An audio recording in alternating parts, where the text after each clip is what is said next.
7:30. I wish the supervisors take their seats, please.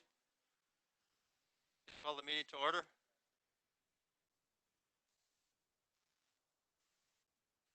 A little bit of housekeeping. I'm going to have Sean Smith give us a little information about the system here.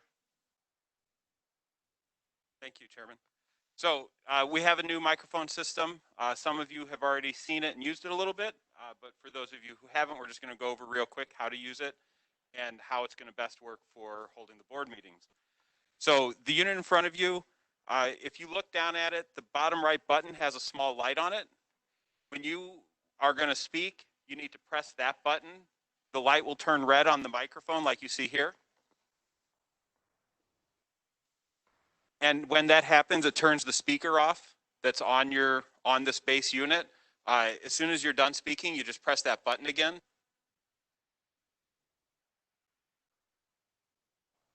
So as you're using the microphone, one of the most important parts is speak clearly and into the microphone. Some of you might be using face masks that are a little more thick. If you're doing that and we're having a problem hearing you through it, you can remove it. You can see that it does make a difference, even just that little bit for me. My voice usually does project just fine, and going through 2 layers of cloth, it does muffle it quite a bit. So one of the things about using these, as you're speaking, if you look down or away from the microphone, it does impact the quality of what people are able to hear. Just looking down at your papers that are sitting at your desk like this has a significant impact on what people are going to be able to hear and what gets recorded for the meeting. That's done by design because we don't want it to pick up noises you didn't intend to be heard. So that is by design. You do need to speak right into here. During the meeting, both Evan and I get regular messages if we're having problem hearing anyone. If that happens, we'll just come over and let you know, ask you to please speak into the microphone. So that's kind of, is there anything else you can think of, Evan? If you can, speak closer, especially if you leave your mask on. It's important that you speak almost an inch away. If your mask is off, you can speak a little bit further away, but you still need to make sure you project your voice to the microphone. It is very important to do that. What we have found is this does significantly improve the quality for the people on WebEx able to hear you and your ability to hear the people on WebEx. Because when the people on WebEx are speaking, you hear it on a speaker right on your desk. Does anyone have questions? Thank you, sir. You stand and pledge of allegiance.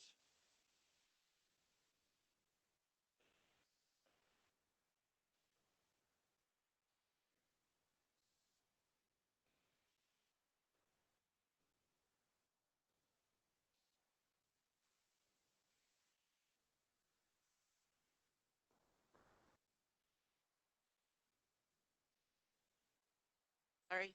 Supervisor Belsky? Here. Berg? Here. Beth? Celebrate? Decker? Here. Franco? Here. Boyd Frederick? Ron Frederick? Here. Geschke? Gentz? Here. Brady? Gully? Here. Kubicki? Here. Mauer? Here. Nordigan? Here. Nudo? Here. Day? Here. Palmaville? Here. Rodriguez? Here. Rose? Here. Wambolt? Excused. Winky? Here. Uhas?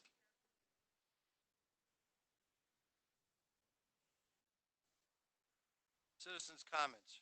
Any citizens wishing to speak? 5 minutes. Please state your name and record.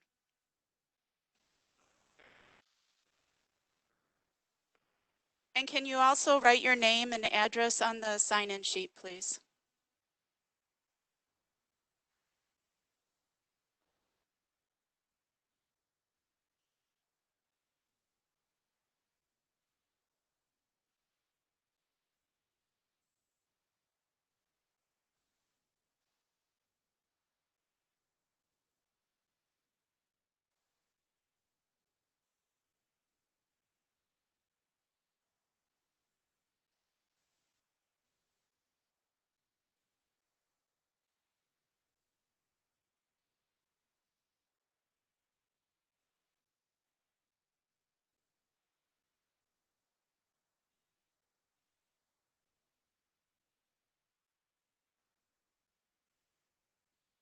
everyone.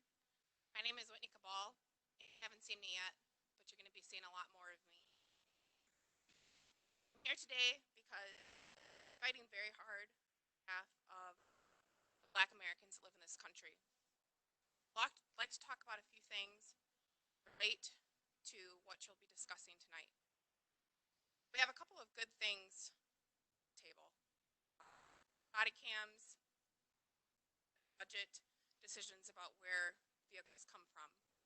But it's sorely lacking. The way that it's lacking, there's no accountability. So 2021 is a great concept, but it's still 7 months away. No, hold on, I'm bad at math. 5 months, it's 5 months away. So we see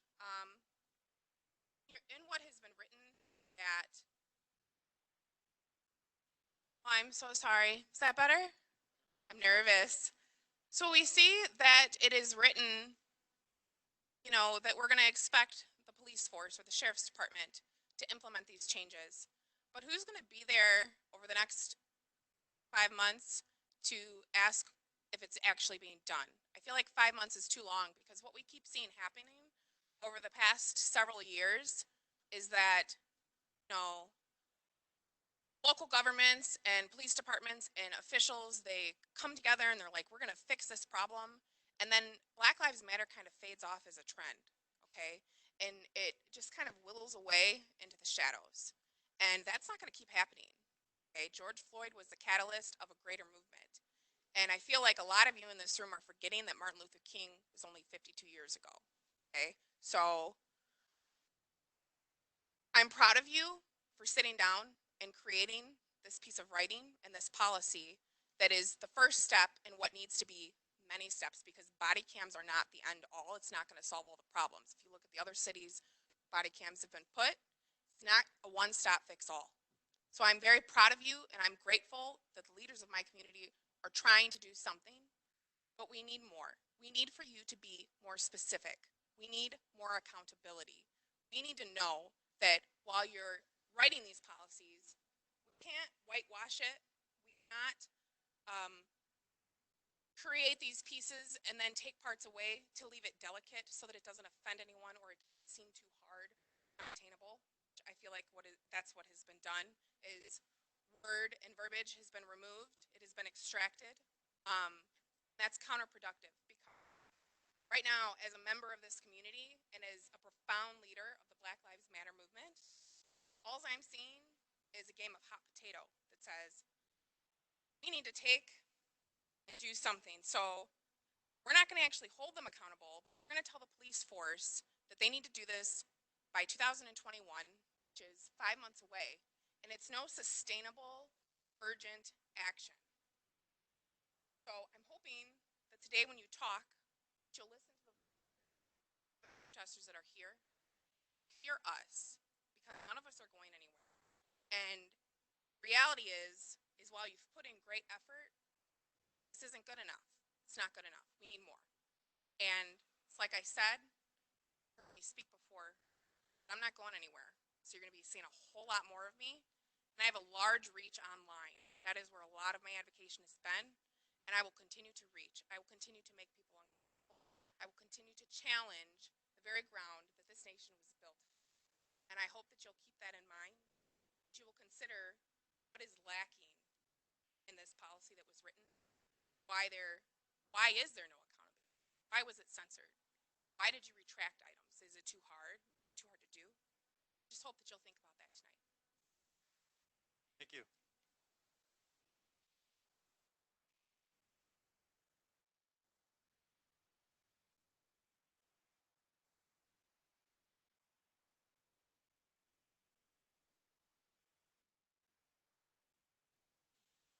Hello, everyone.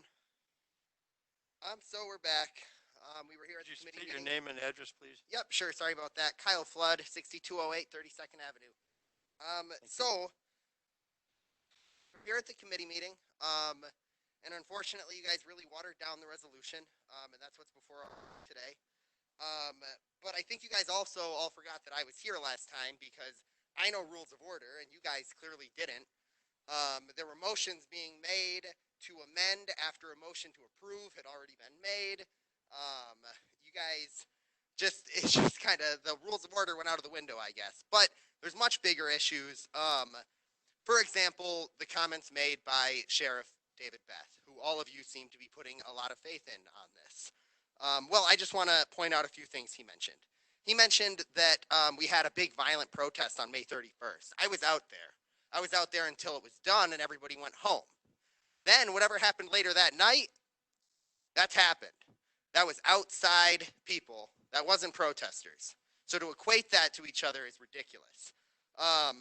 It's also interesting that he used that as an example for why we had these military-grade vehicles when those military-grade vehicles weren't used for the big protest, the big Kneel for 9 in Library Park. We used water trucks instead to block off roads and to block the courthouse. Water trucks, not the military-grade vehicles. That was big. We had snipers on the courthouse, but no military-grade vehicles. On top of that, Sheriff Beth mentioned some numbers, and the crowd got kind of rowdy at that point, but I went back on the video and listened. So Sheriff Beth said in 2010, Kenosha Sheriff's Department issued 8,257 citations. He said 44 Asian, 1080 black, 11 other, 7,108 white. That only adds up to 8,243, not 8,257. He also said KPD issued 15,253 citations. 77 Asian, 3,269 black, 10,415 white. That only adds up to 13,761, not the 15,000 that he said. He also didn't include Hispanic people. Hispanic people are our largest minority demographic in Kenosha. Did he just lump those in with the white people? What's up with that? So on top of all that, he said he testified with these numbers to the state legislature back then. That's interesting. I'm sure they would be interested to hear that as well. The last hypocrisy I'm really going to call out is he quoted you guys. The Sheriff's Department gave you guys a quote for 24 hours of data storage with the body cams, but at the same time recommended that you don't do 24 hours of storage, that we do less. So why didn't he give you a quote for less? Why didn't he give you a quote for what he recommended? He's clearly not the guy to listen to on this. He wouldn't say he supported it, and I think it's pretty clear that he doesn't. Lastly, Sheriff Beth said that the Kenosha Sheriff's Department is our local military. That is not what a local police force is. Absolutely not. And if any of you support that, we will be marching down your street, we will be in your district, and you will be unelected in 2022, just like Sheriff Beth.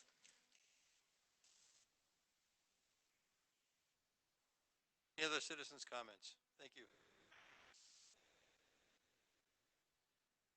Yeah, is there a problem? Sorry, I was so nervous I forgot a few important talking points. In the policy, where is implicit bias training?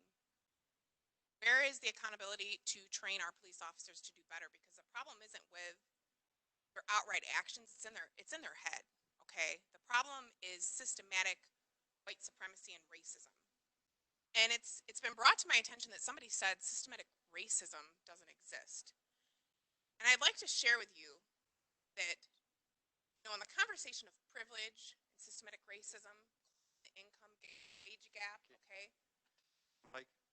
Just because you don't understand it, just because it makes you uncomfortable, just because you feel personally attacked doesn't mean it doesn't exist. And saying it doesn't exist is a cop-out. It makes you a coward, okay? Because these are people. They're not things. They're not little books you can put on the shelf in a library and pull down when it's convenient and it will help you win your next election. They're people, okay?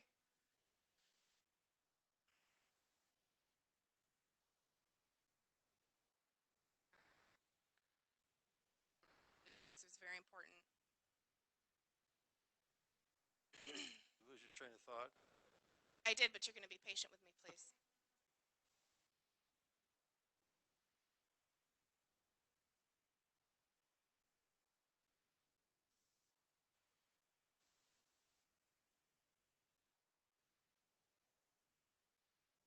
I would like to know before the meeting is over today, how accountability is either going to be re-added or added back in to these policies that you're setting forward. Because there's none there. That's all I have to say. Thank you. Citizens' comments.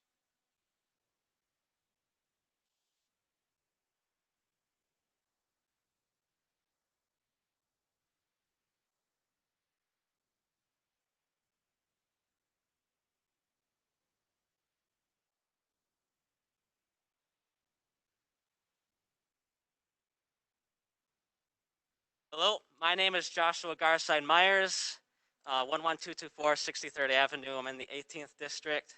I'm going to be very brief and just say that I completely stand, as a citizen, I completely stand behind everything that's been said to you so far.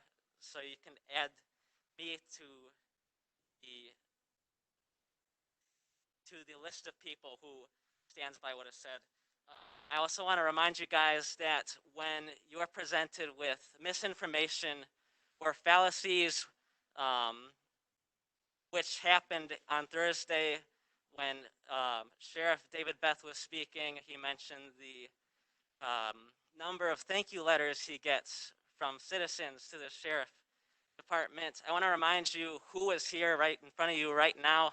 He can talk about the letters all day, but we're here right now speaking to you and telling you to pass this to better the community.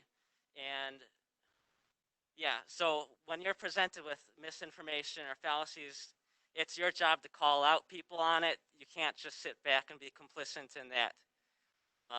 Thank you. Any other citizen comments?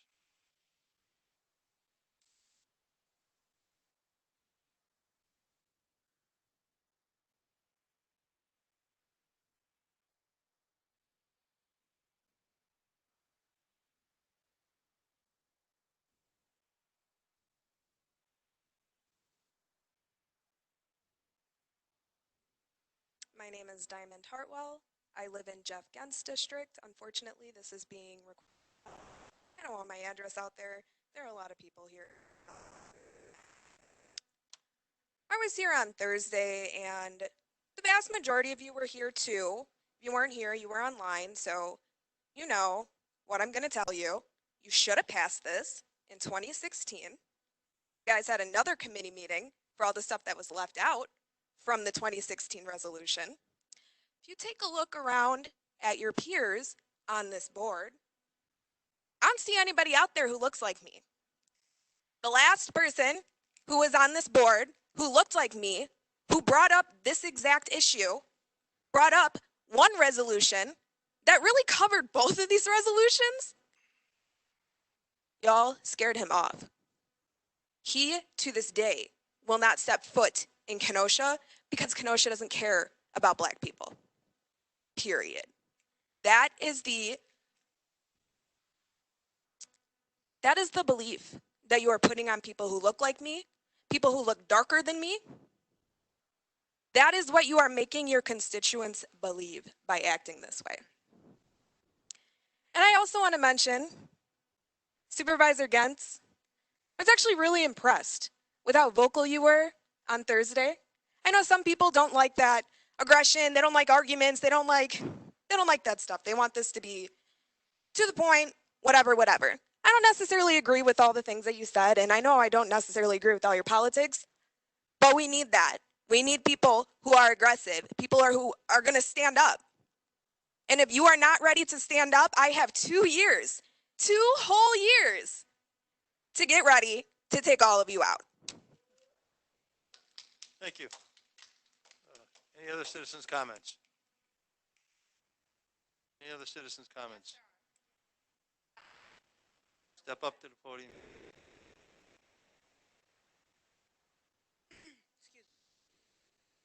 Hi, I'm Maggie Kent, 2020 87th place.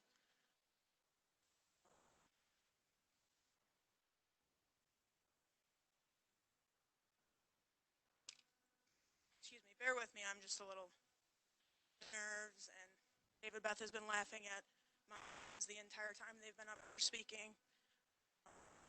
So I'll just start off. Thank you.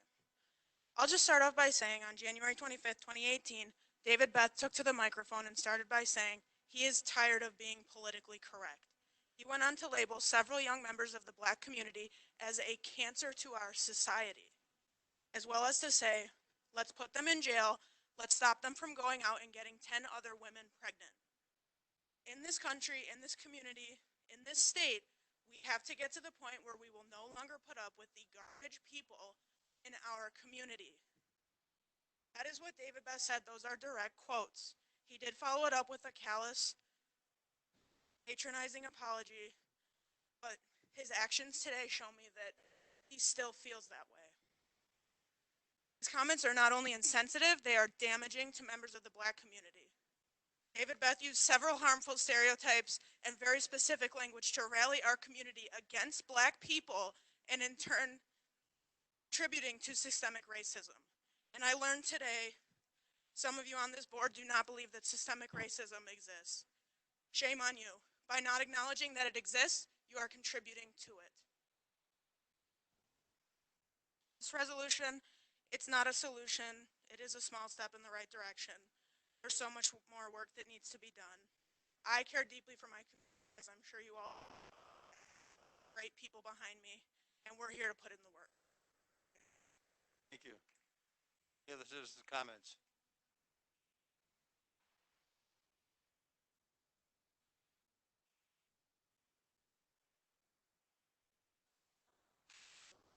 And everybody fair, and I am from the 7th District. Did you state your name and address, please? I will not state my address, but my name is Emily Fair. All right. I don't feel like I have to say much. It has all been said, and very, very well. I'm going to touch a little on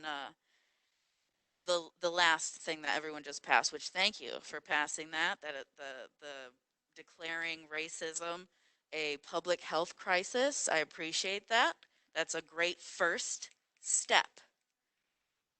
This could be, you know, another little tiny step forward. But we're going to be here to make sure and hold you accountable for passing that. We want to now see policies and ordinances in place that are going to stop racism in Kenosha and get to the systemic and systematic racism that exists in this community and everywhere in America. But you only have the opportunity to change it here. So show the Black citizens in Kenosha that you care about them. Show them that you are willing to fight for them and make changes for them to have a comfortable and safe place. Because right now, as you've heard, Black people are scared to be here. It's a fact. You can pretend that this is some beautiful community, and if you are white, it is. If you are any other color, it is not a safe and comfortable place to be. You can see that through your peers right here, right sitting next to you. Look at that. That is something systemic racism touches. You are something systemic racism touches. So we will be here until and holding you accountable, and we will be here voting people out who aren't fighting for this and fighting for the betterment of the community, especially for the Black community in Kenosha. I want to touch a little bit on, you know, healthcare. So mortality rates in COVID for Black people versus white people is 2.6 times higher for Black people than white people to die from COVID. And that is not because of a biological occurrence.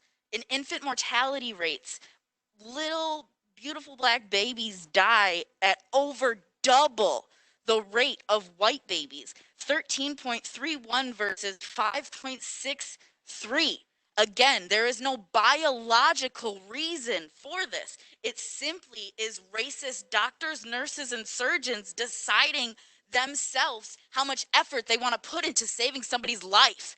And if they're racist, they're not going to put in the effort to save a black person or a person of color's life the same way they're going to put in the effort to save a white person. Any other citizens' comments?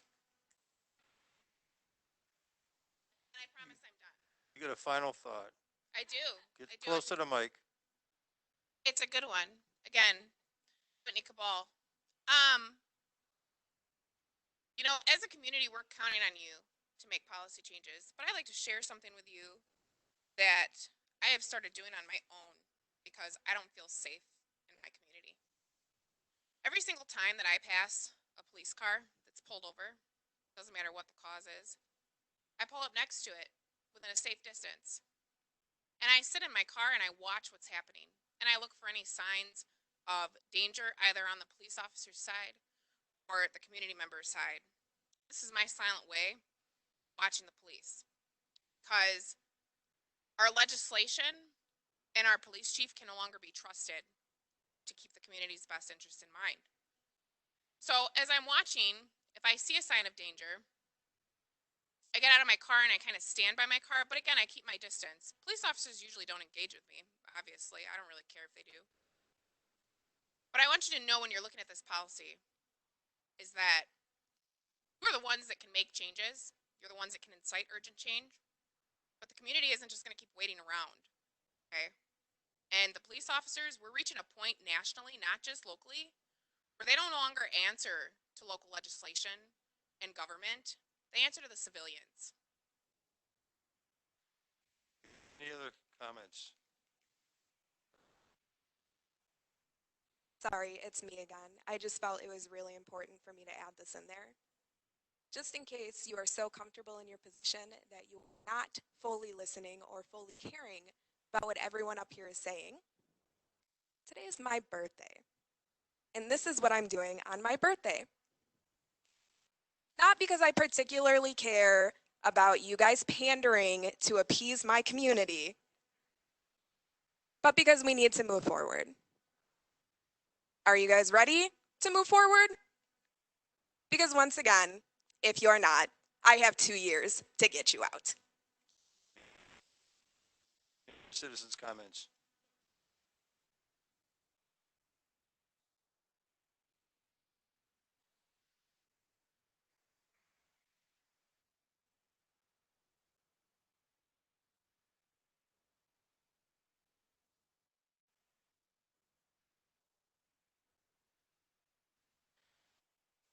Hi guys, my name is Devin Johnson. Ron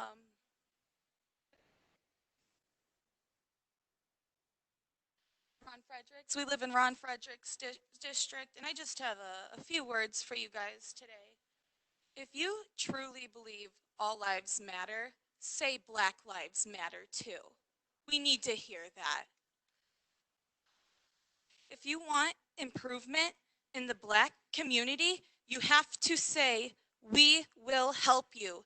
We acknowledge your struggles. We will protect you. Black people need you to use your privilege and serve all members of your community. If you don't say Black Lives Matter, then you show us you don't care about anyone's life. Yes, all lives matter, but right now Black people need to know you care about them, their children, their futures, their communities. You need to show us you value our lives, all of them. And also, just one more thing, David Beth is a racist. What kind of person calls Black children animals? Imagine what kind of person you have to be to say that. And that's a man you guys are listening to. That is vile. You guys need to do better. No matter what the person next to you is doing, you need to do better than them. You can't keep going on this way. Black people are dying, crying, they're losing their lives because people don't care enough to keep that change going. Black Lives Matter isn't a trend. And you guys just need to say Black Lives Matter and show us you care about us. Thank you.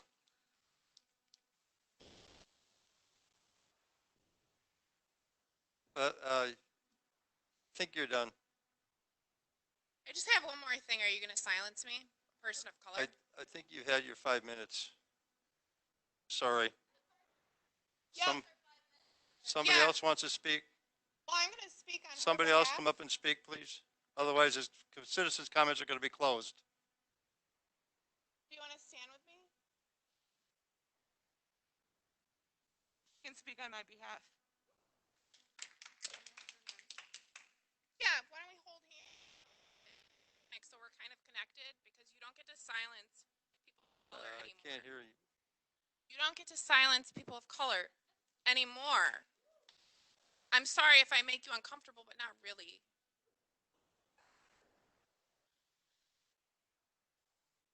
Devin inspired me to share an analogy that I use very frequently online when I'm trying to help people understand why Blue Lives Matter and All Lives Matter is problematic. So I want you to come with me on the following scenario. Let's say you're walking through the park. You're walking through busy park in downtown Chicago, okay? And as you're walking, you see an elderly man. We're not going to say demographics at all because it doesn't matter. He's laying in the middle of the street. He has a broken leg. Like you can see the bone popping out, okay? Traffic's all backed up, and you have people in their cars that are yelling at him to get out of the road instead of getting out of their car to help him. So on your way, because you're a stand-up citizen, which I know all of you are, okay, on your way over to help this old man in the street, you pass another old man of the same age and the same demographic laying in the grass, quite visibly not breathing and having a heart attack. He is in severe distress, all right? So let's talk about this. Are you going to help the man who's having a heart attack, or are you going to help the man with a broken road who's blocking traffic because people are yelling at him? This is how it works, because I know that I'm going to help the man laying in the grass who's having a heart attack. All Lives Matter is the traffic backed up. It's going to clear. It's going to be okay. Blue Lives Matter is the broken leg. We're going to be okay. Black Lives Matter is the goddamn heart attack in the grass. Okay? So Black Lives Matter is not saying that police don't matter. It's not saying all white people are bad. It's not saying that white lives don't matter. Okay? It's saying we have these issues that you want to pretend don't exist and you want to hide behind because you don't understand them and you're scared and they make you uncomfortable, just like that gentleman who tried to silence me. That's a problem. That is covert white supremacy. That is publicly acceptable racism. You don't get to silence me anymore. Like I said, my name is Whitney Cabal, and you haven't seen a lot of me yet, but I'm not going anywhere. I'm not going anywhere, baby. And you're going to see a whole lot more of me because that man laying in the grass having a heart attack, that's what I'm fighting for. Now, who are you going to fight for? You're going to peel the man with a broken leg up off the street? You're going to play peacekeeper and clear the traffic because your privilege makes you comfortable enough to do so because you don't have to care about the man laying in the grass because that's not your family member, that's not your brother, that's not your son. No, I don't get to choose. I have 2 babies, 3 and 1, both by the same father. I am white, black, and Indian. My husband is Cuban, Italian, and Croatian. I have a very white peaches and cream baby, and I have a very brown baby. And my advocation is because if you guys don't do something and you don't start listening to us and you keep trying to silence me because I make you stir and I make you uncomfortable, how is that going to disproportionately manage them as they grow? But you don't have to carry about that. As I look around, most of you are going to be dead. Okay? Okay? That's the reality. You don't have to care about it. You just kind of get to skate by and play hot potato. Thing is, and you've probably seen it, there are more of us here than there ever were before. We're going to keep increasing, and we're going to keep coming for you. And when election season comes around, we are informed, and we have roots in the community. We have roots online. I have a page. I had a video that I shared of public microaggression. I have like 10,000 views. What if all 10,000 of those people I start talking to about David Beth here? You know, I'm in a group that's called We Are the Flood. You know what they're doing? They're infiltrating white supremacist groups. racist. Okay? What if I have a conversation with him about David Beth here? Racist comment. And everybody in this room who wants to stay comfortable. It's not going to be good. It's not going to look good on that paycheck once election season comes around. As you were. Thank you.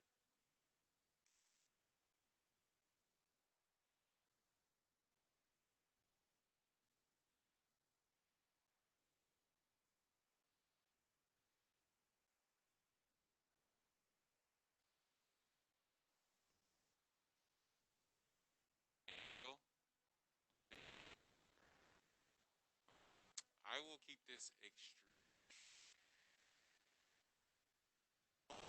But David Beth about black people, only black person here right now. Two black people here right now. I'm gonna keep it 100 with you guys. That is extremely scary. Scary. Like I wasn't gonna speak, but I need you guys to know that that is what instills fear. I know not all cops are bad. I know not all police officers, sheriffs, they're not bad. But when you have somebody like that saying that type of rhetoric at the top, he's the sheriff at the top of the department, that trickling down, that's scary.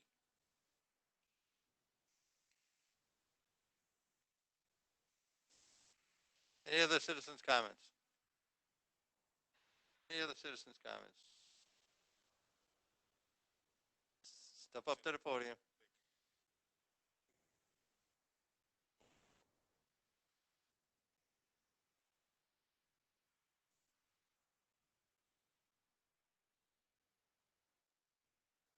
So my name's Corey Washington. I live in Kenosha, Wisconsin. Some of you probably doesn't really matter. The only thing I'm really going to talk about right now is it's going to kind of touch back. We talked about and discussed the other day. Thing I noticed is no one here knows anything about technology. So I just wanted to know if anyone brought in like a specialist to go over some of the technology would work. Is anyone like that here today?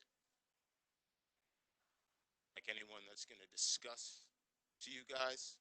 Did anyone call anyone at all? Did anyone do any research on what a petabyte was?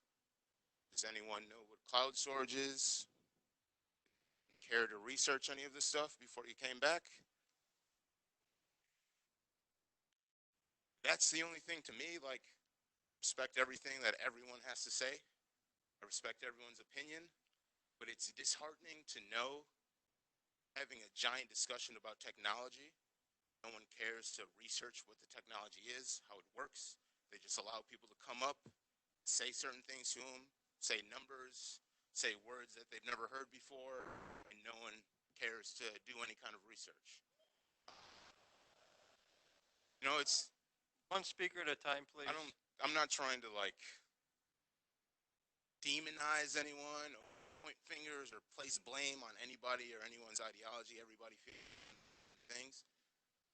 But if you're going to have a discussion where people are concerned about their lives, suggesting technology because they feel like it'll make them more comfortable, may improve their situation, least you could do is research the technology and have some sort of understanding before you come together and cast votes and you decide everyone's future when you don't even know what you're talking about. So that's all I have to say. Thank you. Any other citizens' comments? You gonna talk, ma'am?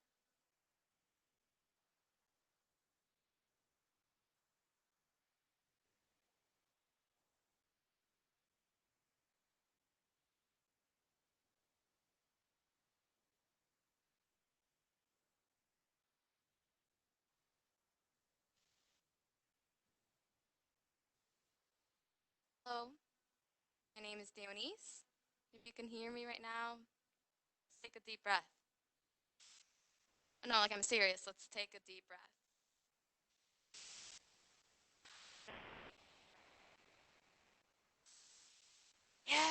Awesome, wonderful. I live in District 11. Mr.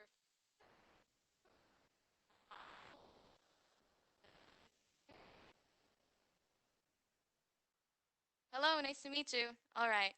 Yeah, I just wanted to come up here and remind you guys of your position, of what you are here to do.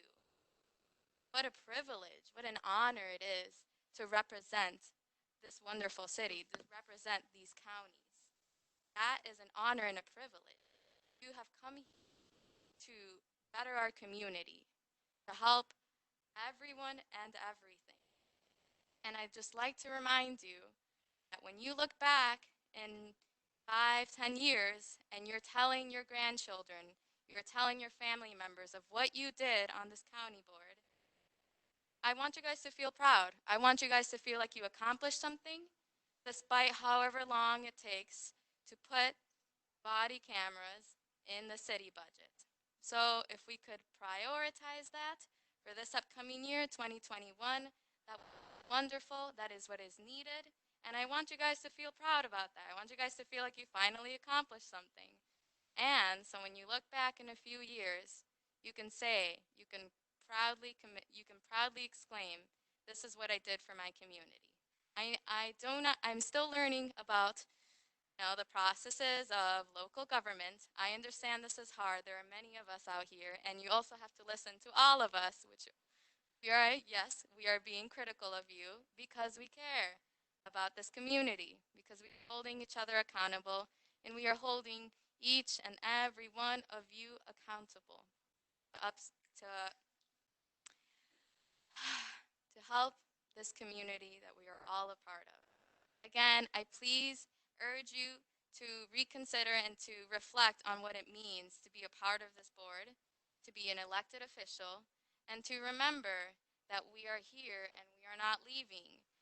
We're going to come out. We are coming out. We are organizing. We are researching. We are educating people on what is going on in these county board meetings. I know sometimes in the past I have been quiet. Maybe no citizens even show up and share comments. I want you to know that is changed.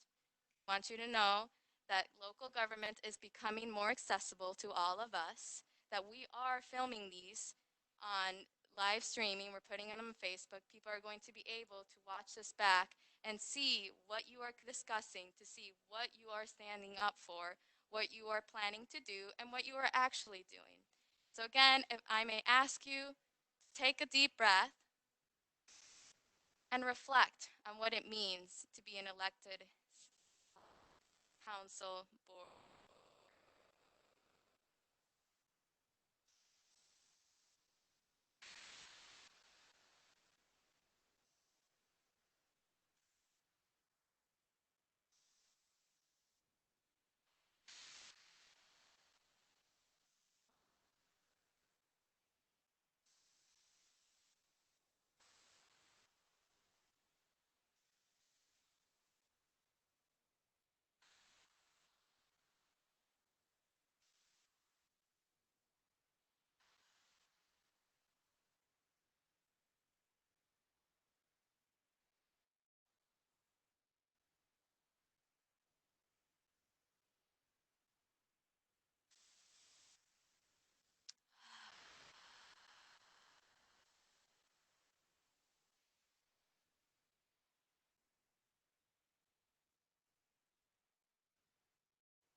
I'm sorry, I'm still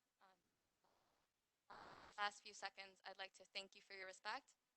Thank you for listening, and I'd like to urge of that from you, people of color, for Black people.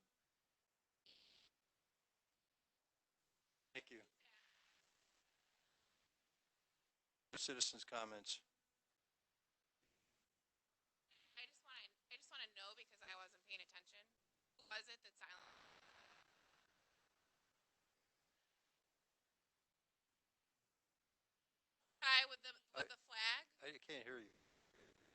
was it that silenced me? Was that you with the American flag tie? Can you hear me now? Yes, I can hear you. What's your question? When I tried to speak again, you told me my 5 minutes was up. Was that somebody said it? I don't know if it was you though. So I would like clarification as to who that was. Was that you? I'll take the hit for it. No taking the hits. Ma'am, did you see who it was? Can everybody agree in this room that it was him? Okay. And what is your name? You outside. No, I don't know your name. I've never seen you before. So I'm asking you, what is your name? I talked to you outside, John O'Day. Oh, I didn't recognize you with the mask. You know, we had a really great conversation and I'm really disappointed. It's not a good look for you, silencing people of color. Good day to you, John O'Day. Any other citizens' comments?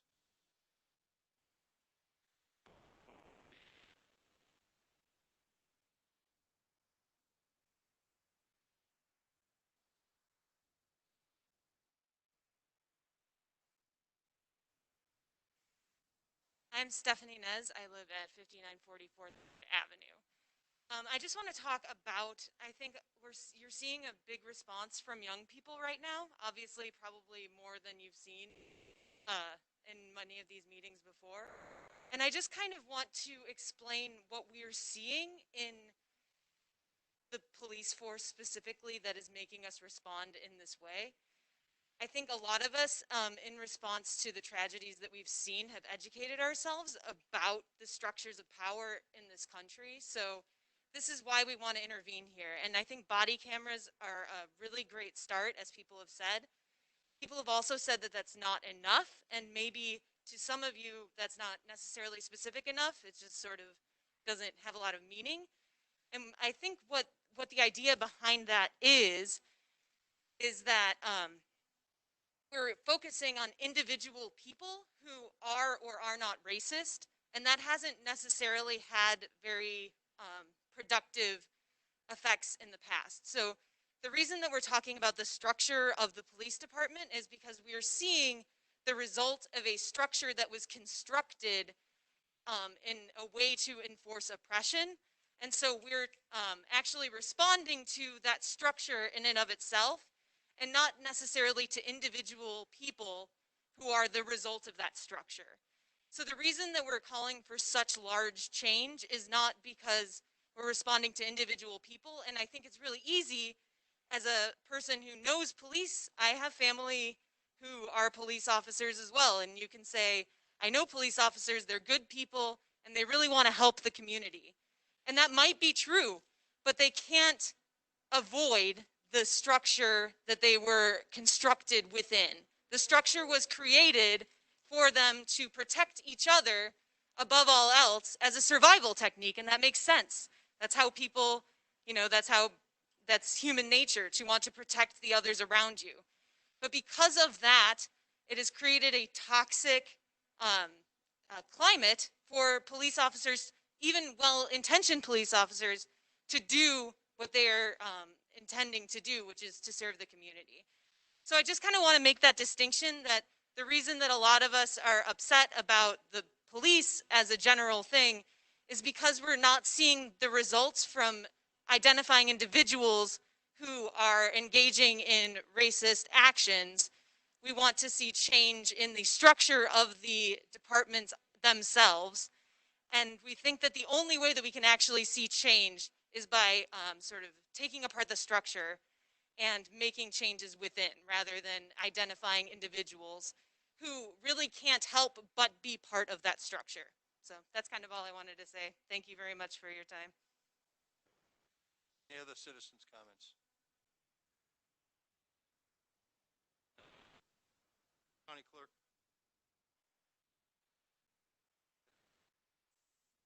I received a citizen comment by email submitted by Lori Hawkins from Bristol, Wisconsin. I am writing to ask the Kenosha County Board of Supervisors to revisit the topic of working to protect Kenosha County citizens in the face of the ongoing pandemic. Last spring, when our communities were observing precautions that included staying home when we could, wearing masks in public, and limiting group interaction, we were indeed flattening the curve. Since those measures have been abandoned, we have seen a new surge of infections. Wisconsin has boasted one of the fastest growing cases of COVID in the nation, and Kenosha County has ranked in the top 4 of Wisconsin's 72 counties when it comes to COVID cases. We know that there are lasting effects of the virus and that we cannot predict who will become gravely ill from it. Kenosha County is seeing a surging 20% positive test result rate, and those awaiting test results are being told to quarantine. The Wisconsin Department of Health Services reported over 1,100 new cases overnight since yesterday, which is almost 300 cases over the already too high 7-day average. These are sobering facts. We need to do better. Wearing a mask or face covering in public shows that you care about your fellow citizens and want to help keep them safe. Following the science is community-minded. We cannot reverse what has already happened, but we can control how we move forward. As school districts struggle to make good decisions for our children's safety and the safety of school staff for the new school year, I would like to have on record where each county supervisor stands on the matter of protecting our citizens from COVID-19. I ask that this governing body work to protect the citizens of Kenosha County by putting in place protections, whether or not the state has them in place or a lawsuit might be introduced. Please work to protect us as your top priority.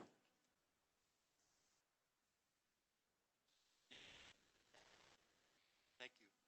Citizens' comments are closed. I have one announcement to make.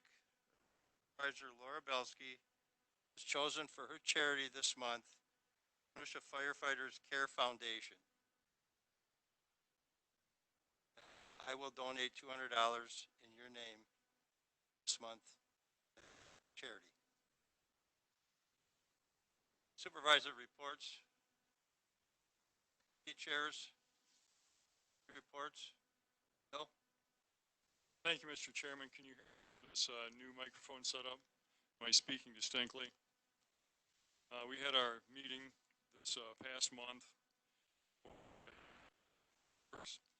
And just to go through relatively briefly, I know we have some things on our agenda this evening. I'll start out with golf. Golf has enjoyed a near this point to none was played in the red, so happy with the weather. It's come into its own lately. They've got some drainage work that's being done at Bright. Minor things going on. Some club fitting events that are going on. We take a look at facilities next. Some heat pump replacement in the Kenosha County Administration Building. Bids went out. Received. Elite Mechanical was a low bidder. $182,000 to do the heat pumps at the Kenosha County Administration Building. We're taking a look at Public Safety Building, exterior sealants, $200,000 project approximately. Custom restoration was the low bidder on that one.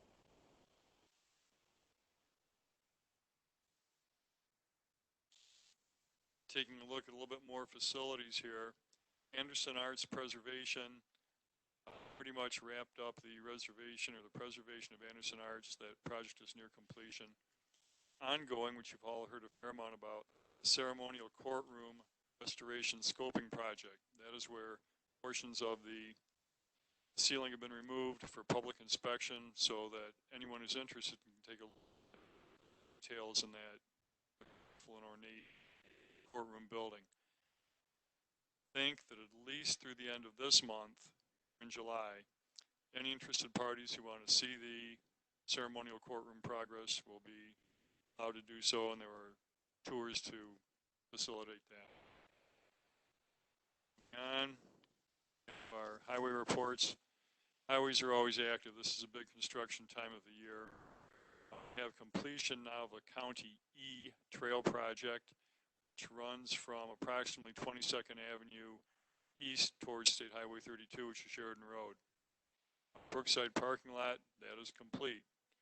Taking a look at the County S project, the kickoff meeting from County H to I-94, which is the big second phase that's going on, has been awarded to Michael, and they are the same contractors that are doing other leg of that construction. We have County Y and County A, which is 22nd Avenue and County A. That's a roundabout scheduled for next season. Taking a look at County KR, I-94 to County H, that's pretty much all wrapped up, few finishing touches. It's just in the beginning phases is on KR from County H to State Highway 31. It's right-of-way acquisition. That's still process of going on. Highway 45, big project out there. Looking at the segment from Highway 142 to Highway 11 is being complete. That's pretty much done. Now it's the southern portion from 142 down to Highway 50 that is being worked on. So inconvenience, motorists not happy, but necessary to get it done. We have some other things going on here. Parks. The sad news with parks is Kemper Center, which we had thought would get FEMA money due to the big storm inundations and wave action on the shore, it's not going to happen. FEMA's told us that Kemper Center shoreline damage and repairs are considered ineligible, so it's kind of a disappointment there. We'll have to do our best without their aid. Pike River Trails restoration, you've heard me talk about this before.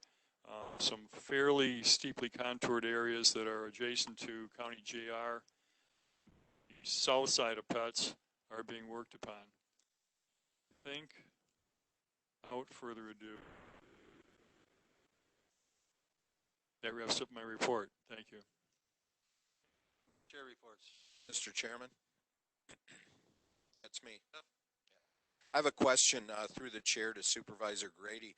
Are we going to get, or is your committee going to look at some type of report on what we're going to be by ourselves and what we might have to do that's absolutely critical with the Kemper project since we're not going to get that help? Yes, that's one of the things that's being looked at currently. It's down to resource. You've got these record high lake levels. We don't have any white days coming to, so we're just trying to maybe considering piggybacking with the city on one of their projects to see if we can get a reasonably priced bid for shore stabilization. Okay, thank you, Mr. Chairman. Question?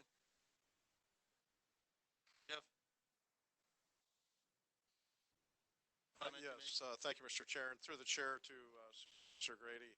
Can I get an update on Highway F? I didn't hear anything on that. From my understanding, they're going to be shutting down F&O on August 3rd, but is that progressing along?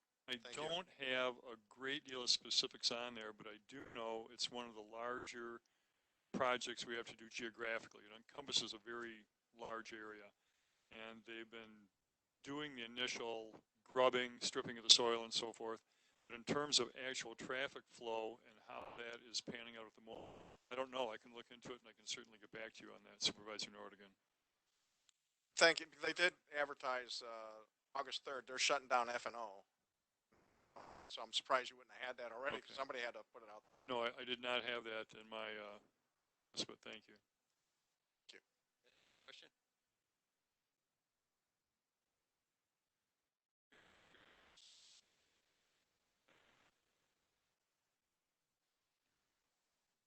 County Executive Appointments, 5, Charmaine Harris to serve on the Kenosha County Board of Health.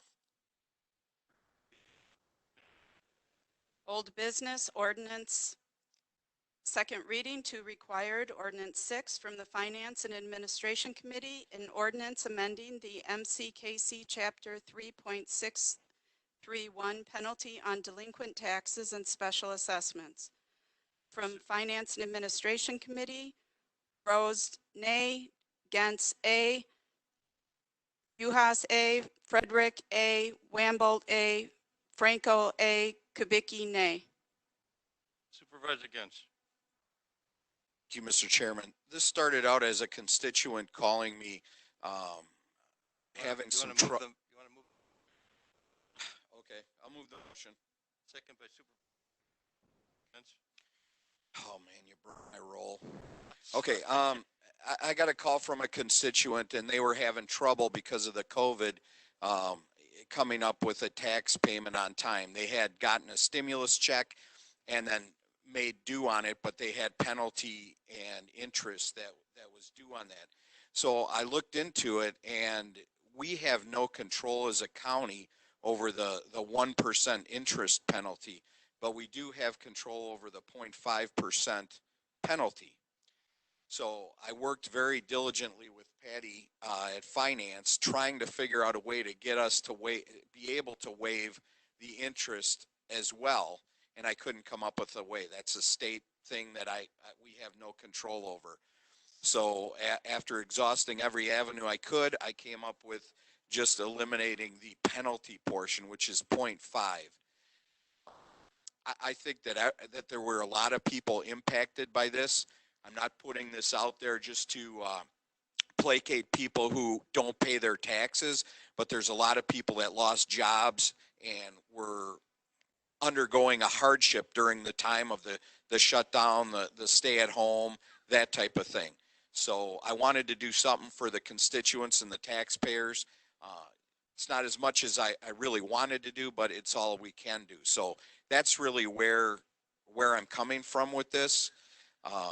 We actually called attorneys at the state and WCA and tried to figure out any other way to do it, and I couldn't. So if anybody has any questions of me or Patty, we worked to get this in there and it's not a lot of money for the constituents, but it's what we can do. So that's where I'm coming from with this.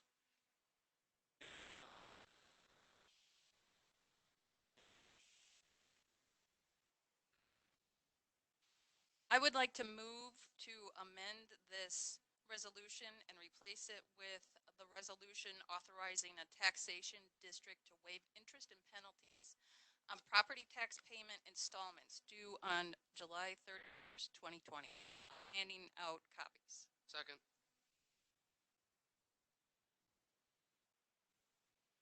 Seconded. Discussion on the amendment. Yeah, I have discussion on the amendment. I got to understand what it is. Let's see what it is.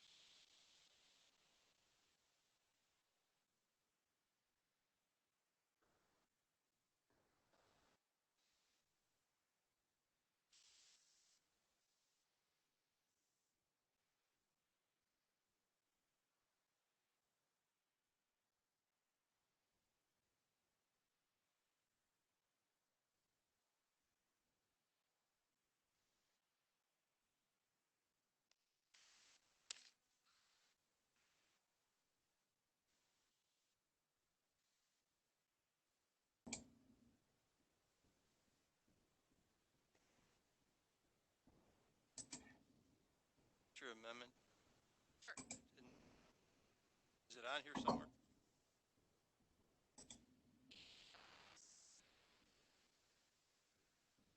It's the resolution authorizing a taxation district to waive interest and penalties on property tax payment installments due on July 31st, 2020. This is a whole different.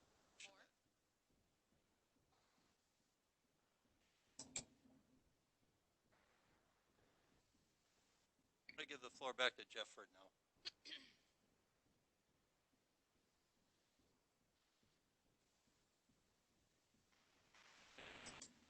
Yeah, Mr. Chairman.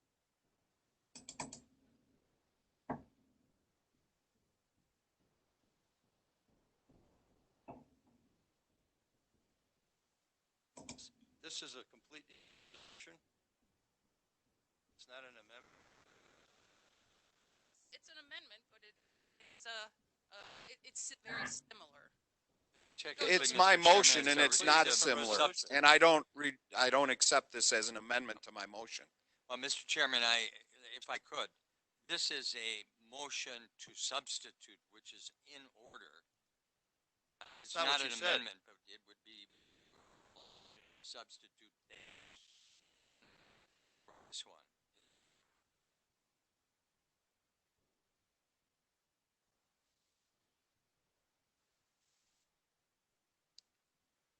The amendment, Jeff?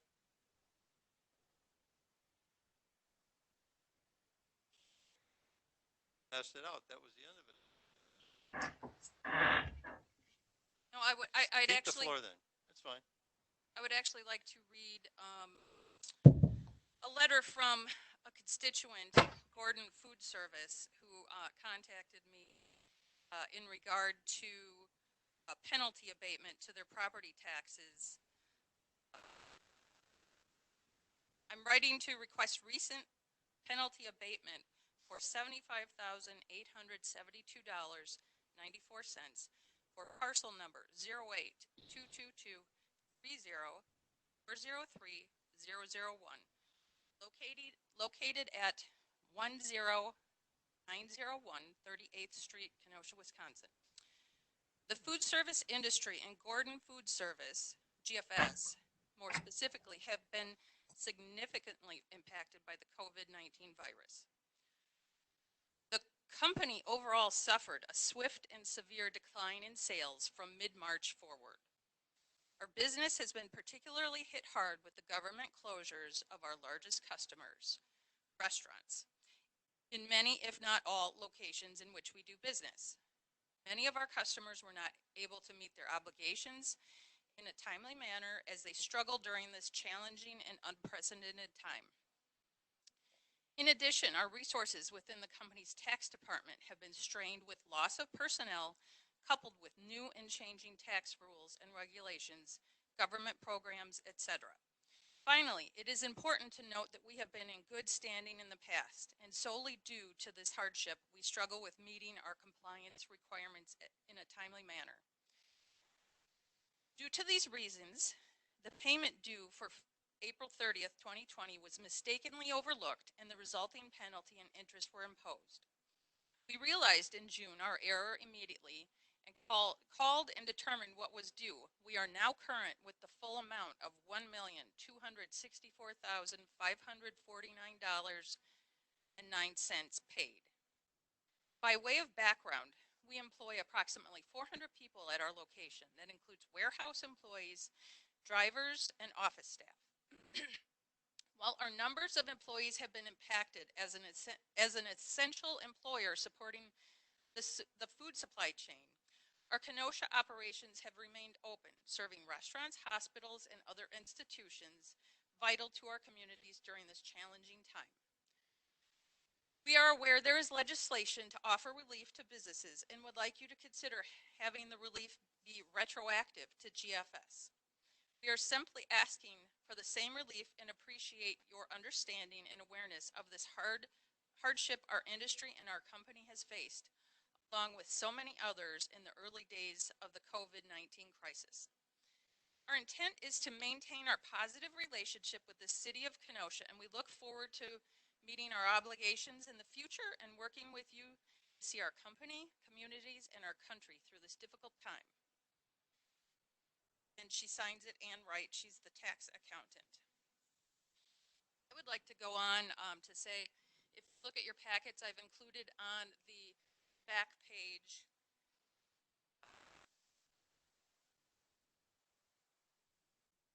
legislation that our state legislature put through offering relief, because it is controlled, the penalty and interest ordinance is controlled at the state level, and so they have passed COVID relief, which is Act 185. I've included the two main paragraphs that apply. I would like to speak in regard to Gordon Food Service. I would like to state, this is Gordon Food Service, the distribution center on Highway N, not the store that we're speaking of.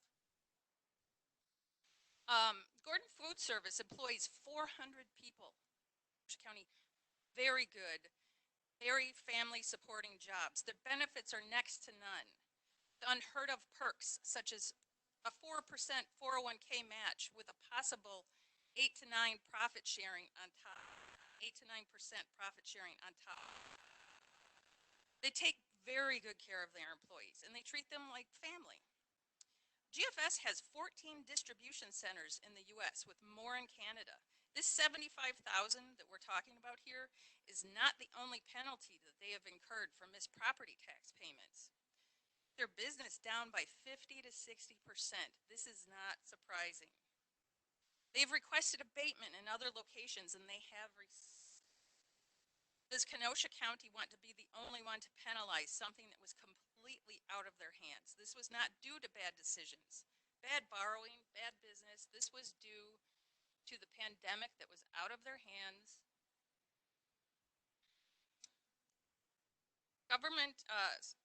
Since COVID has impacted Kenosha County, Gordon Food Service has been leading the charge with, I want to even call them donations to our food banks. But I will say that they were fully actually supplying the food distributions multiple times. I think we all have seen pictures at least, or we've driven by the churches that have semis out there handing out food service. Full semi-trailer loads, multiple times. They're good neighbors to us. I want to point out again that GFS has made Kenosha County whole in their full tax payments. They've paid Kenosha County what we owed. The $75,872.94 is the penalty portion. This is the portion that the county was not counting on. It's not part of the budget. It will not show as a deficit. It's cake, extra. Gordon Food Service is the type of business that Kenosha County wants to keep. I don't know about you, but I'd rather have $1.2 million in property taxes next year and $1.2 million or more in property taxes the year after and the year after, rather than that $75,000 right now. We want to keep this good employer in Kenosha County. They're obviously a good neighbor. We should be doing everything that we can to keep them here. They're not fighting their assessment. They're not fighting their taxes. They're looking for relief in the way of waiving this penalty. The state legislature has given us tools to help our businesses affected negatively by COVID in the form of Act 185.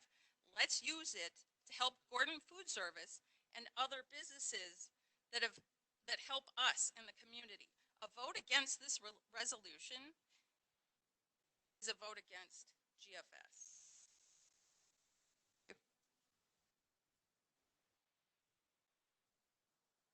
Jeff first. Thank you, Mr. Chairman. I've been on this board for quite some time, and I've never had somebody attempt to substitute a resolution right in the middle of a meeting with no committee hearings on it. But I would like to ask the maker of the motion, is this the exact resolution that went before finance and didn't pass?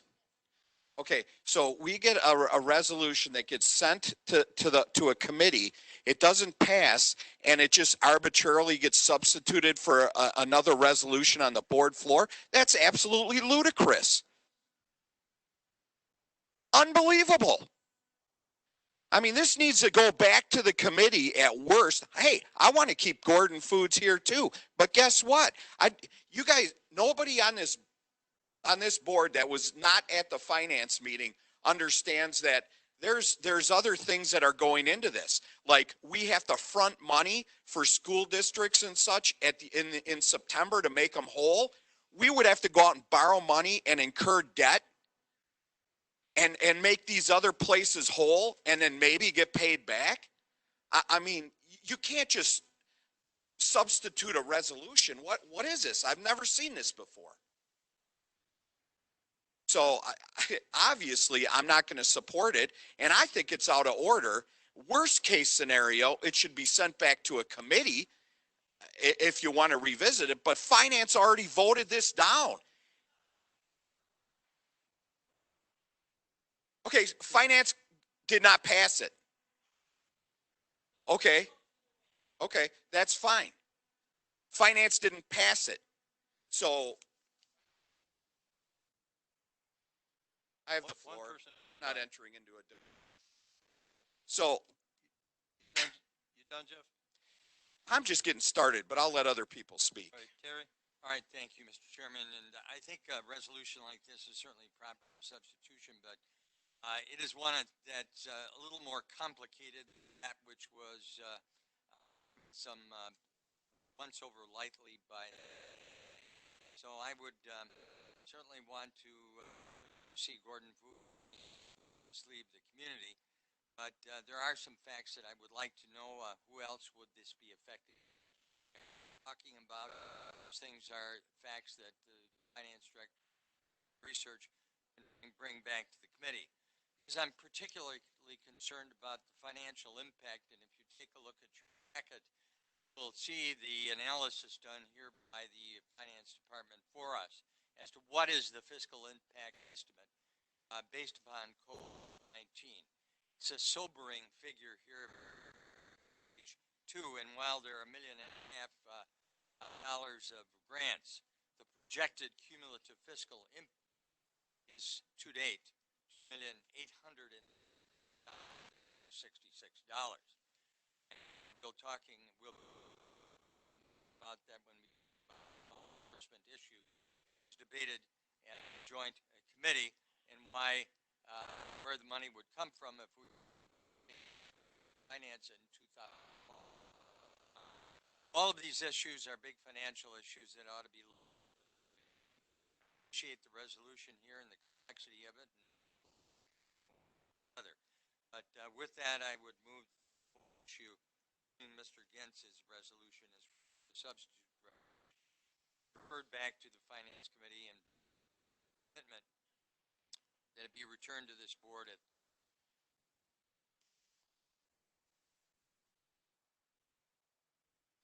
Thank you. I just want to bring the attention to a much smaller business here in Kenosha County that calls my district home. The owner or owners are it's a family-owned gas station, Tom's BP on 75th Street and 25th Ave.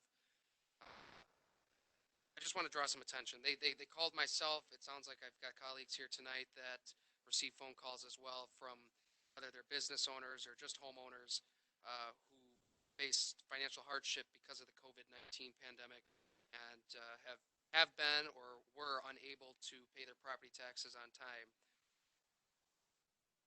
With the substitution, this would essentially let this be retroactive. Tom's BP I have here with me. I stopped in to the city treasurer to get this tax cycle's payment history.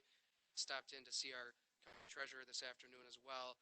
So with me, I've got over 10 years of property tax payments here printed out.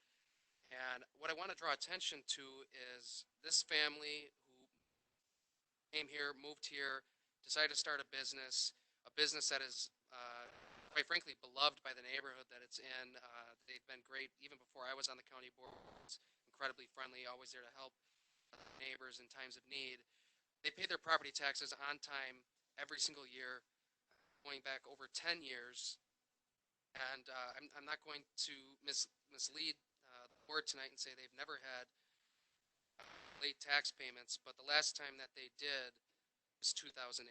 And as we all know tonight, 2008, they faced a downturn, and that was the last time that they unfortunately were late in their taxes. And so for 10 years, over 10 years, they've made their property taxes on time. They've contributed to Kenosha County in a great way. They've employed Kenosha County residents, and they're a part of the community, and they want to stay a part of the community. And it's over these 10 years that they've paid nearly $210,000 in property tax on time again. And it's these penalties that, on top of the loss of revenue just because business is down because of COVID, it's these things that flip over our mom and pop businesses, our small businesses, our family-owned businesses. And so what the maker of the motion, the original motion, is trying to do here, and I seconded that motion, is because there is steps we can take. This is the right step. This is a sign to our community that says we understand the hardship you're going through. The community stands behind you. The community is going through this hardship together. And this is why all 23 of us get elected, is to help out 160,000 residents that call Kenosha County home in times of need.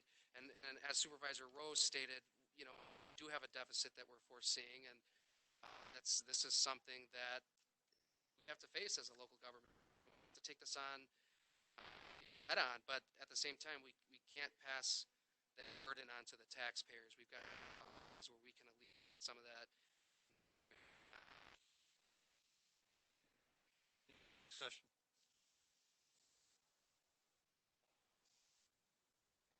Patty, I'd like you to speak to this as you spoke at the committee as to why it didn't out of committee. Certainly. I know this was discussed at length at finance back in, I believe it was May. Maybe it was June. There has been a lot of scrutiny on Act 185. On the surface, Act 185 looks very appealing, which is why I'm sure it was brought forward in the first place. But we have watched considerable webinars. We have been in discussions with outside counsel on the impact of Act 185. Act 185 does more than abate the penalty and interest. And the first point there's 2 points I want to make up front. The first is we were told from the initial conversations that we had that this was not a retroactive item, that this could not go back to that April installment. It could only affect the July installment. So for the arguments that you're making, it would not be the solution. The second piece is the county would pass an enabling resolution, and then a municipality would have to pass a resolution of their own. So the county passing the resolution doesn't make a change. It does change things that you're not thinking of. For example, it changes the settlement dates. So settlement is when the county makes all the municipalities whole. So it splits settlements into 2 pieces. Currently, the final installment on all property taxes, whether it's within the city, Pleasant Prairie, or any of the municipalities that are on a 2-payment cycle, all final installments are due by July 31st. Settlement it happens on August 20th under current rules, under the current law. On August 20th, the county settles up with the municipalities. So right now, for many of them, not for the city or Pleasant Prairie, I believe, but for all the other municipalities, we are the collection agent. So we are now collecting that second installment on all of those taxes. And then we settle up with the city and Pleasant Prairie, and we settle with all of the municipalities, and we buy out their delinquencies. So that's one of the reasons why the county is so careful to monitor our delinquent taxes, because it becomes our responsibility. So if a taxpayer is delinquent, we make the municipalities, the school districts, we make everybody whole, and we take on that burden and become that collection agent for us. We have a liability there. They have a liability to us. With Act 185, settlement gets split into 2 pieces. So if people have paid their taxes by July 31st, we do a settlement on August 20th, but it is only of what we have collected. Then the second settlement occurs on September 20th, and that's when we make them whole. So the areas that were of largest concern were school districts, and not specifically Kenosha Unified, but rather the smaller school districts, mostly out west of the I, that have small budgets, have limited cash flow, and many who do short-term borrowing to make it to that August 20th date when they get that installment of property taxes that they're waiting for. And that starts out the school year as well. So they're counting on that money. Now, I talked to a couple of them, and one in particular told me that they do short-term borrowing, and if they were not going to get their August 20th installment, they were going to face a significant hardship because they couldn't short-term borrow on top of short-term borrow, and they couldn't extend that note, so they would need to research and see what their other options were. this is kind of last minute here. It's July 21st for installments due July 31st. And you're putting these people at these school districts and smaller municipalities in a situation of they're counting on this money coming in and now it won't be. Now we have no control over what is collected, obviously, and we do expect shortfalls. But one of the other issues that has to do with settlement has to do with, as I said, the July 31st payments would be settled on August 20th. Then on September 20th, we would make everybody whole, but it puts off the collection of those taxes till October 1st. So then we're facing an issue within the county itself. Now we're making whole all these municipalities, all these school districts. We're making everybody whole on taxes that we haven't collected. And in my initial analysis, that would be a significant dollar amount. Now, I can't tell you what it would be at this point in time, being halfway through July and some taxes have been collected. No one approached me with this or asked for a fiscal analysis, so I really cannot give you good numbers. I know we were looking at tens of millions of dollars, well and above the amount of cash that the county has, in which case we would be looking to do short-term borrowing, which we've done no research on. At one point, there was some work being done by WCA in putting together a group borrowing for municipalities and counties that might be affected by this. And even at that point, they were looking for those counties to let them know by the early part of July who would be interested in doing something like this and who would not. And I've heard nothing more on it. Majority of counties in the state of Wisconsin have not adopted Act 185. Several have adopted the waiver of the 0.5% penalty that they have control over, because that does not affect the settlement date. That only has the impact of that 0.5% on payments that are delinquent. In some cases, they enacted it before a first installment, like the April installment. In other cases, it is now only affecting the July installment. Patty, do you happen to know what on short-term borrow at 10 to 20? When they were talking about doing this group thing, they were looking at getting like a 2.5% interest rate, which wasn't bad. At this point, and again, I'm not even sure if we would be able to get something. We would, the next place I would be looking is at a state trust fund loan, and when I looked at those last year, they were at 5%. And I will also say that rating agencies don't look favorably on this type of unexpected borrowing. And that is not part of a structured, I mean, our borrowing is very structured. We have a borrowing plan. We follow that plan. We are responsible with what the borrowing we do. This is an unexpected, not well thought out plan. Thank you. Just very quickly, I want to point out again, GFS,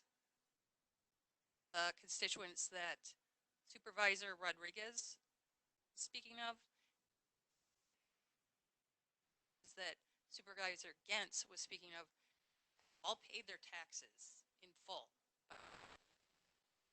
So this is not, they're not delinquent anymore. Speaking about the penalties. Discussion on this.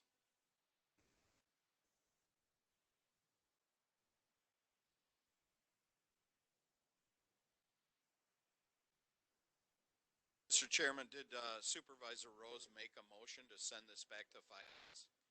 I did. Did you get a second? I did. Just a second. Supervisor Grady. So we'll voting on that. Am I? Discussion on that now? I have a question.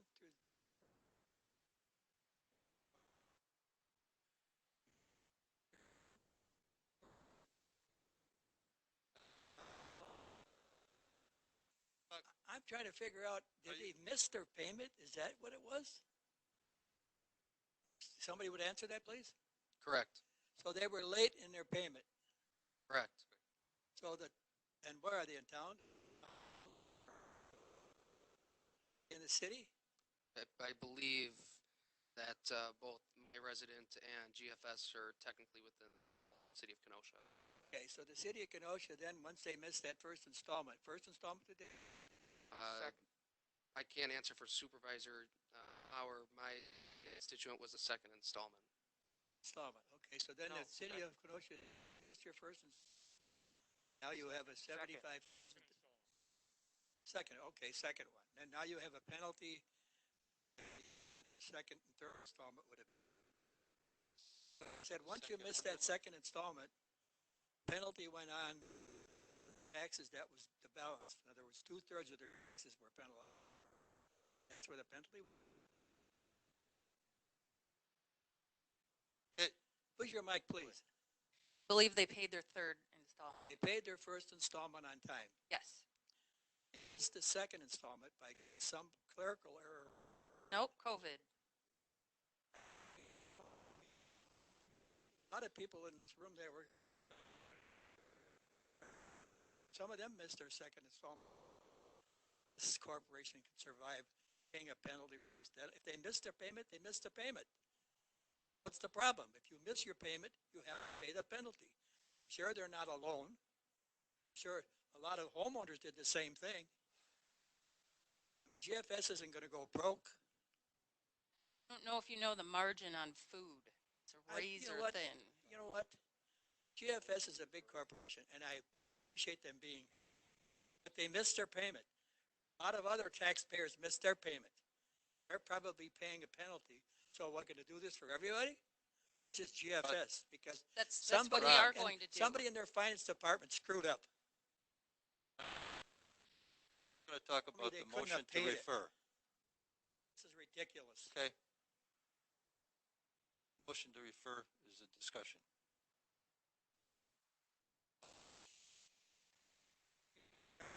Hey, that's good. I'd like to just have a point of information to Supervisor Ron Frederick, because You're not going to talk about the referral. This is a point of information which is in order, Robert's rules. Point of information, Supervisor Ron Frederick. What this would be doing, what Supervisor Mauer is proposing, is not just a one-time. It's not just for GFS or just for my constituent. This would apply to any property owner within Kenosha County. Anybody can apply for this. So it's not just somebody like GFS or a family-owned business like mine. It could be somebody like yourself where GFS or where yourself you face financial hardship because of COVID. You were out of work, business was slow, whatever the case was, and we're saying, okay, we're going to waive this penalty because you were unable, not because you simply forgot. At least in my resident's case and GFS's case, it's that they were unable to make that payment due to loss of sales. Harry, did you want to talk about the? I already did. I have nothing for.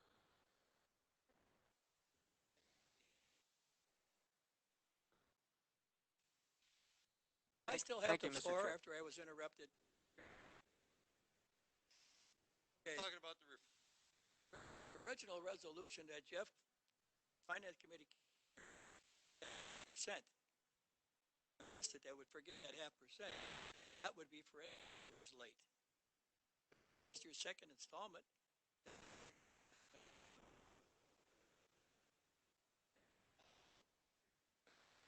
Michael. Thank you, Ms. Just to get something straight, Patty, chance to use this amendment stand it out?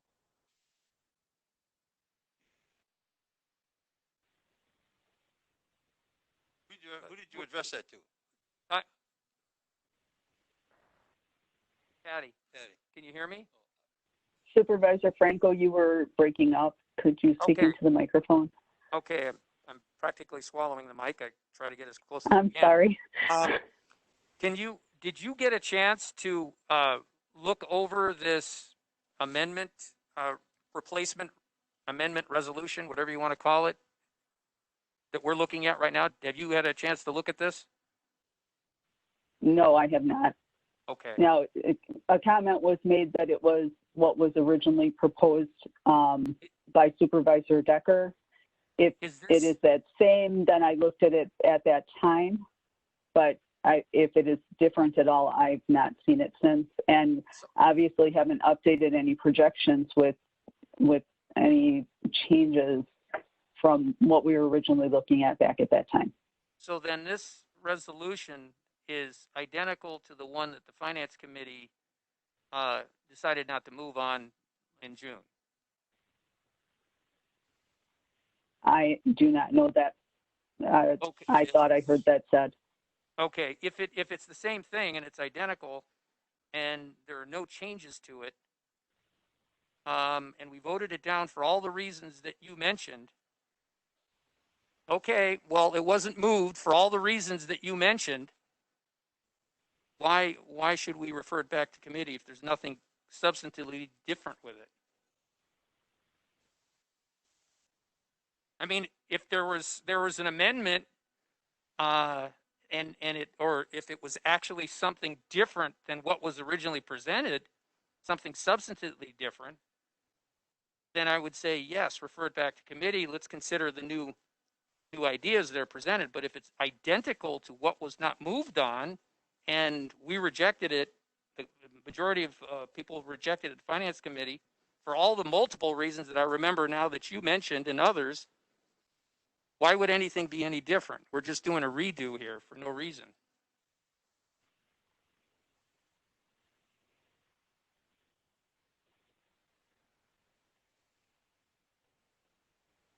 Franco, that it takes precedent to bring it back for the amendment or resolution that we were referred back. I kick at the cat again. That's No, I understand that. I'm just that's- trying to figure out the logic of Well, referring it back sometimes if there's there's no nothing logic to a lot of if there's nothing things. different with it with the resolution. Is this about the referral?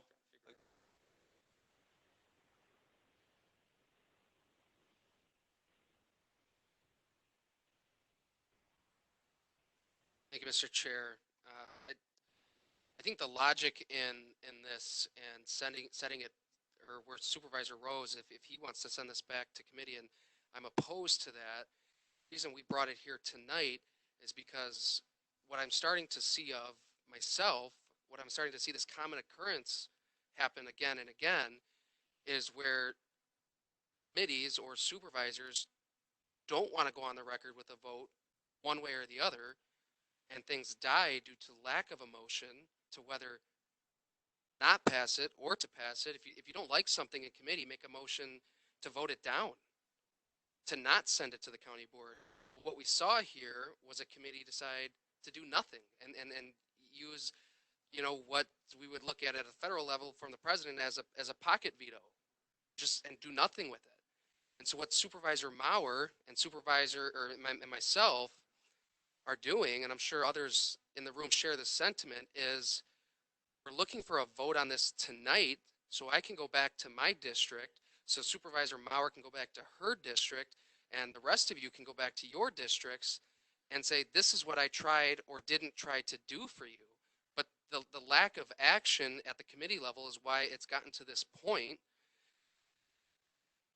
So it's to Supervisor Franco, I think that answers your question. What's the point of sending it back? I agree with you. We shouldn't send it back because finance has already failed to act on it. Let's vote on this tonight. And if it passes, great. If not, it's going to upset myself. It's going to upset, this business in my district. It's going to upset other people. But that's fine because I can go back to my district and say, this is what I tried to do for you. And these are the supervisors who voted against it.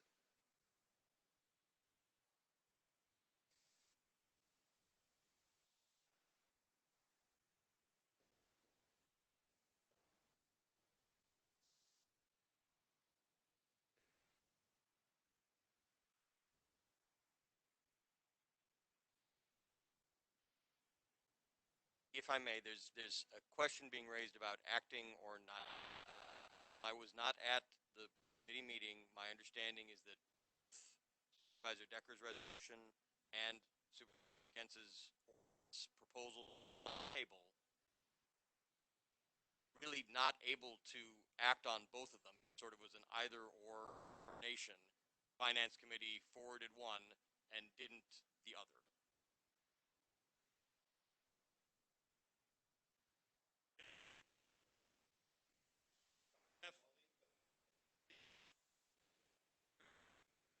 Through the chairman to Supervisor sorry, just reading from the email from Mrs. Wright. Due to these reasons, the payment due for April 30th was mistakenly overlooked. So that sounds like they forgot to pay it. I mean, it mentions the COVID stuff, but I want to make sure we're not doing disservice to people who were affected by COVID because it sounds like a clerical error. Am I reading that correct? I think they had reduction in staff, like almost an immediate reduction in staff to COVID. So I can't answer for her. I mean, when I've spoken to her on the phone, we've talked about that they've had to furlough, lay off, and so I can't answer that. I'm sorry.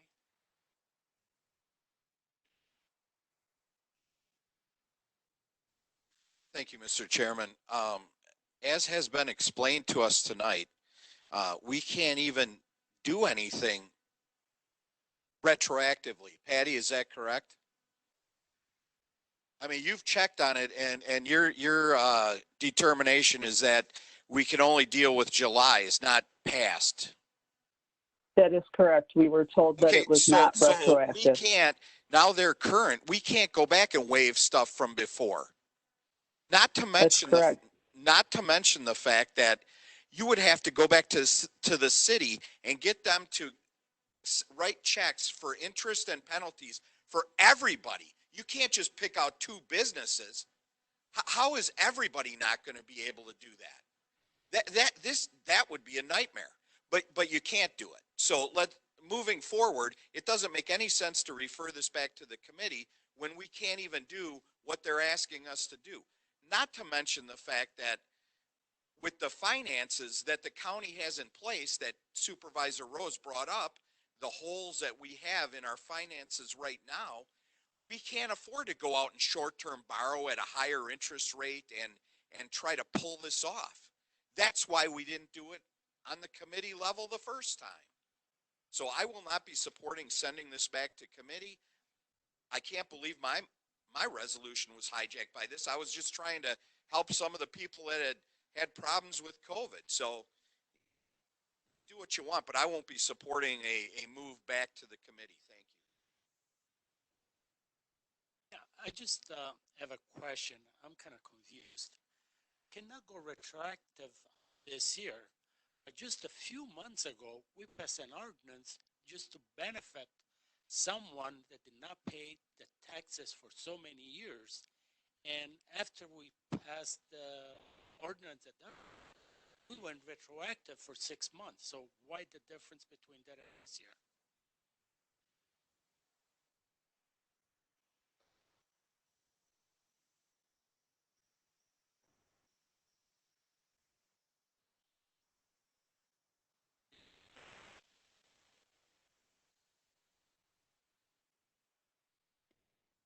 Can I speak on that? Right here, John. It's my understanding that we allowed them to purchase their property back. And they paid the interest and penalty. Everything that was due is what they paid.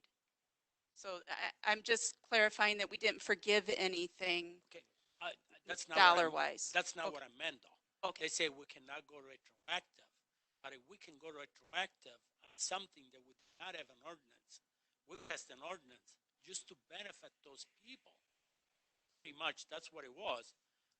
I voted against for the reason that's all we do. Something else is going to come up. We did one for one person. I think we should do it for the So at this point, I think should just vote and through with it. If I may, I believe the answer to your question, Supervisor, that particular instance, there's statutory, it's a county, pass an ordinance allowing a property owner that lost their property through the tax deed process to, if the county so chooses. This is a different scenario. This is dealing with retroactivity tax payments, which are handled by a different portion of the statute and are affected by the state, as Supervisor Gentz pointed out. Again, the county has the ability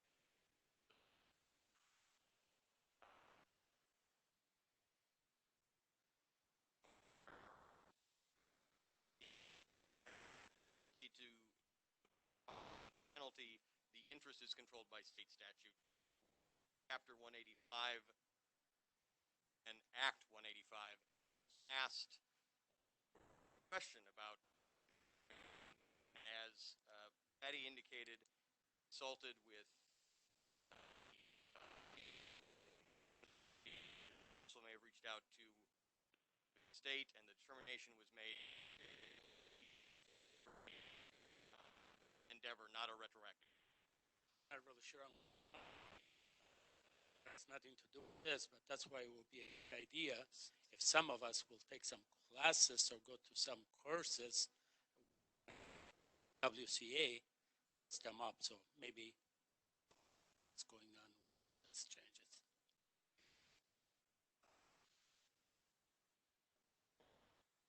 On the referral, I have a question. This is not publicly noted, not on our agenda. Why are we even debating it? It's my understanding, anything on the agenda that is voted on needs to be publicly noted. Not publicly noted. Another thing, if you don't like something in committee, don't bring it to the board floor because you don't like the outcome of it. Then why have committees? We're on committees for a reason. And because you don't like it, doesn't make it right to bring it back and to do a slick move. That's what this was. This shouldn't even be brought up. We shouldn't even be discussing. Corporation Counsel, am I correct?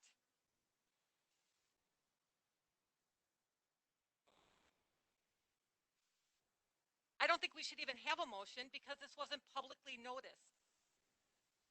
We don't have anyone from the public here to talk on this. Our Finance Committee, but they're even the same resolution that was brought forth back in. Shouldn't even be discussed. Should be dead, and it should come back in 2 weeks. And it's publicly noticed the correct way. Point of information.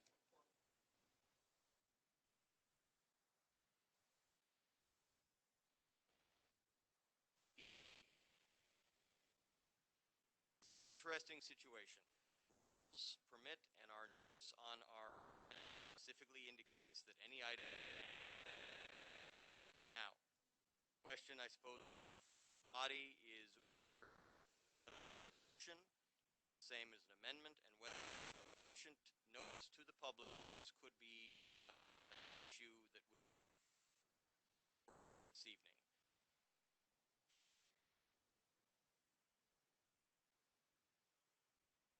My opinion, and I stress that it is my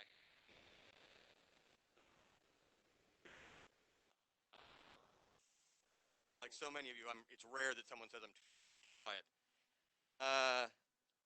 It is my opinion, and although the ruling is technically the rulings of the chair, it would be my advice to the chair that the motion to substitute is sufficiently attenuated to the original subject of the item that was noticed, that we are not in danger of violating meetings. That is not to say that the board as a body could not determine that it is not sufficiently attenuated and that it is appropriate to send it on to committee or do something else for notice purposes, but I'm giving you my legal opinion that I believe proceeding this evening either to take a vote on it or to refer it to a committee is in order.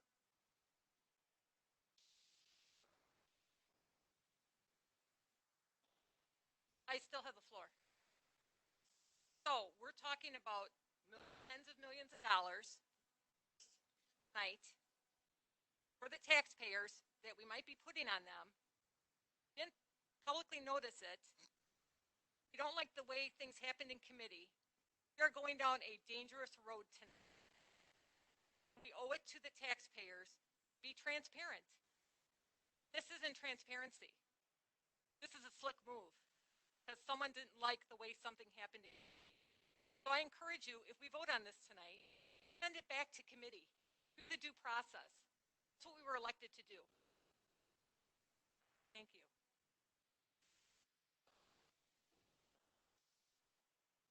I have the floor? Yes, sir. So Get the close to city, your mic. of- Get close to your mic. so let's get this straight now. The city of Kenosha, second installment on GFS, okay. And GFS, because they missed the first installment, knew they. The city has collected, if I, about $75,000 from GFS, and that's what you're suggesting, give back to GFS, I guess. Okay? Basically? So does that mean anybody who missed their second installment with the city gets the same break? Mr. Chair. How much was the penalty? Can answer that, Amy. $75,000. So your city has already collected that. The city got the 75 plus the third installment. So Made you're the gonna have to go original back to the city principal. and say to the city, 75,000. Otherwise, who's going to pay it? Have not collected the 70. This is ridiculous. Is going to somebody didn't pay taxes on time, just like I said earlier. Hard every day. They didn't pay their taxes that time. Some of them can't even pay it because they're laid off. GFS is going to 75 grand is going to break.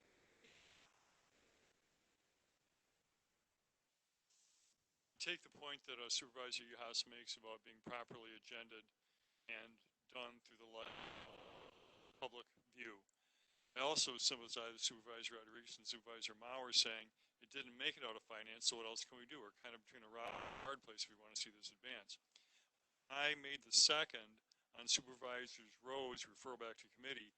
He had said prior to that, and I can stand corrected, that if it goes through finance, it will see the light of day and it'll be brought back in 2 weeks to this body. So that's why I support the referral. That's where we're at now. That's how I stand. Thank you.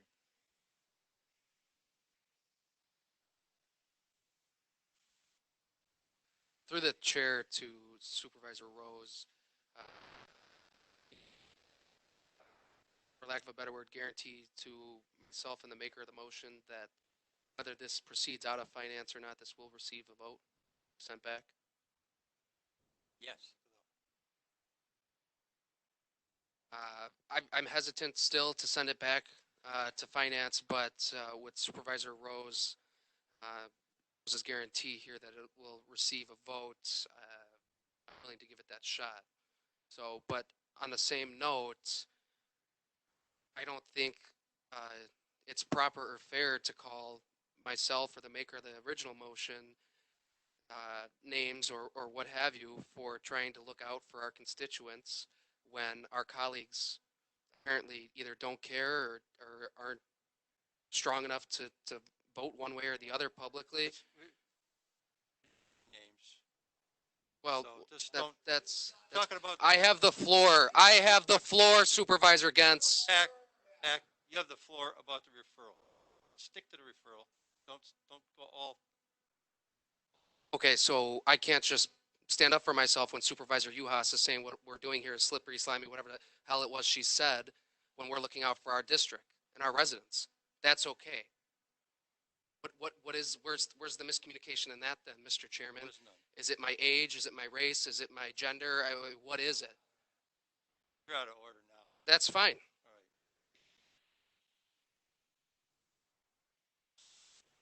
Take a deep breath, as we heard before, okay? Take a deep breath. On the referral. Eddie. Eddie? Thank you, Chairman. Thank you, Chairman O'Day. I would like to point out to the board two things. Again, we have been advised by outside counsel that this cannot be retroactive. So any action taken here tonight on this Act 185 does not relieve the burden of April's installments. So those penalties and interest would stand.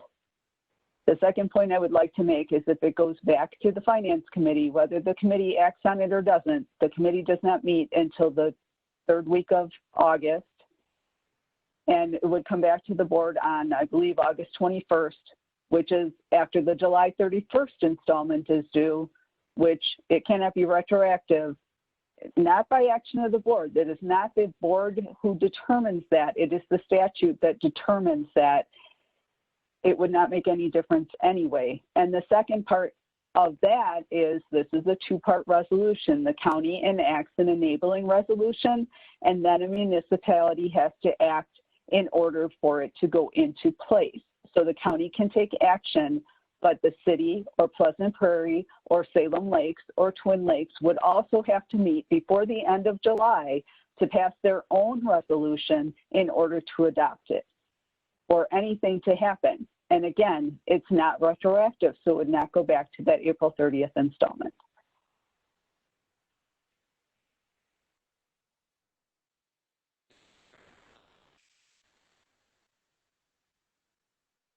Roll call vote.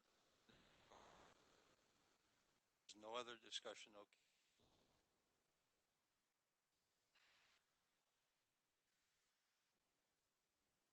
And this is on the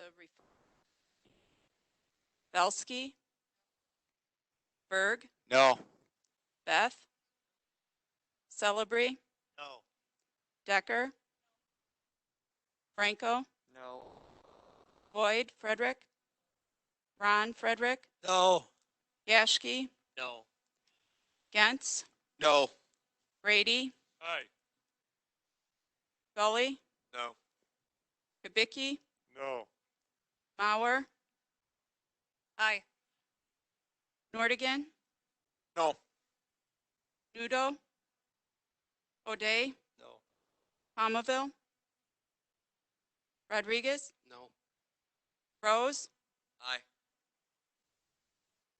Winky, Uhas. No. Motion fails.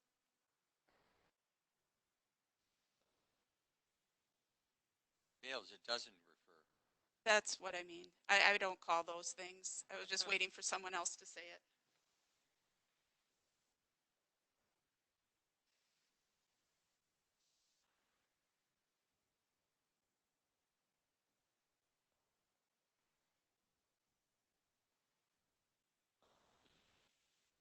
Yeah, thank you, Mr. Chairman. I think we've had enough discussion, and with that, I'll call the question on the original motion. Second. Calling the question on the original motion to substitute.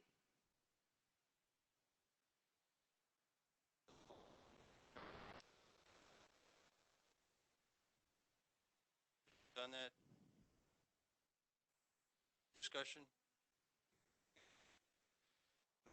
Calling On the that, question. That so-called amendment, okay? Motion given. is to close debate. It's the motion to close debate is what I'm saying. It's Debate on it? non-debatable. No other discussion on it, so closing debate. You wanna, on the, To clarify, this is a motion to close debate, which is not debatable itself. So if this passes, if you vote yes, you're did you voting. get a second? It did by Supervisor Rose. Sorry, what is the vote?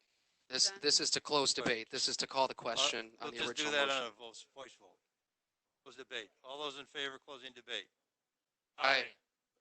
Nay. Debate's closed. All requested. On the amendment. The Substitute. substitute, It was referred to as an amendment originally. How do you want to call it? Substitution? Substitution. Me? What do you want to call it? Substitution, please. What? Substitution. Okay. That sounds a little bit better.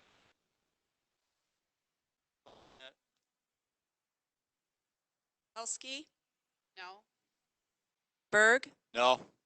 Beth, Celebrity, No. Decker, Franco, No. Boyd, Ron, No. Gashke, No. Gentz, No. Grady, Gully, No. Kubicki, No. Amy, sorry, Aye. Nordigan, Aye. Nudo, O'Day, No. Palmaville, Rodriguez, Yes. Rose, No. Winky, Uhas, No.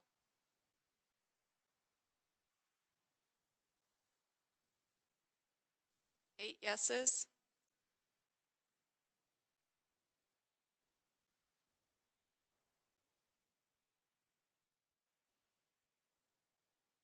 Sixteen, doesn't add up right.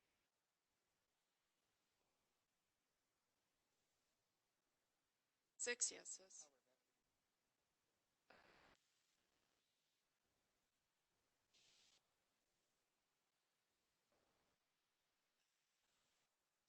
So 15 noes, 6 yeses.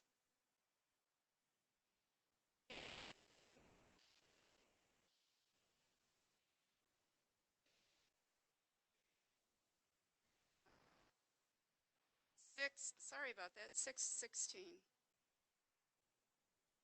Sorry, I'm trying to do two things on one thing here. What's your total number?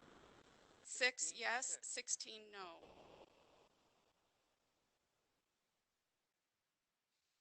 Back to the original motion.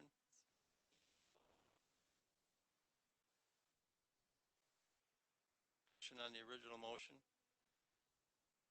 Eight. It's going to be my motion, correct? Motion. Second on that, Jerry? Moved and seconded to close debate on the original motion. Those in favor? Opposed? Mr. Chairman, by the original motion, you mean mine? Thank you. How did you vote? Did you? How did I vote? No, did you Yeah, I vote? vote aye for my motion. That's to Yeah, I close closed- debate, all right. Yeah, I closed debate. All right. We had one nay. Right. Was there one nay? You didn't want to close debate.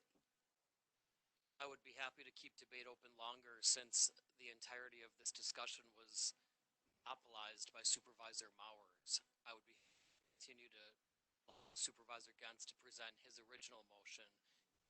Doesn't feel that's necessary. I'm happy. This has been made and carried. Debate on the. I'll vote on this original motion.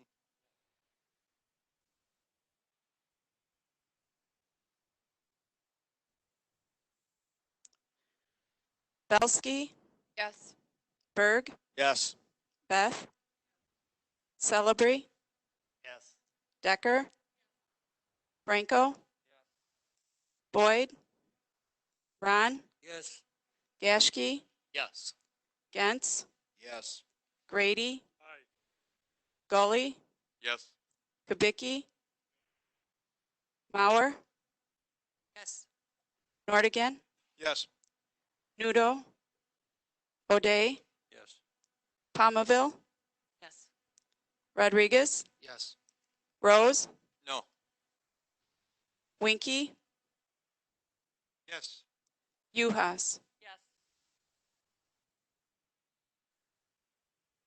20 yes, 2 no. That was easier math.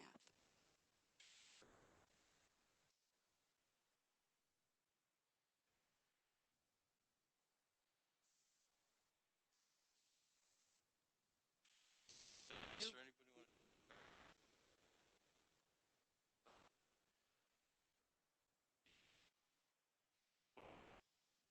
Can't hear you. Turn your mic on. I'm sorry. I was wondering maybe if it were possible to move number 16. There's quite a few people waiting for that. 16. Second.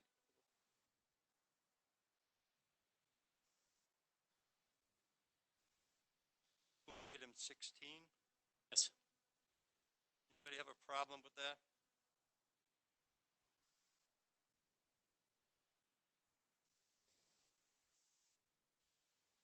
Hearing no complaints, moans, and groans, I will abstain to take place first. Mr. Chairman, I ask for a 5-minute. I ask for a 5-minute recess. 5-minute recess.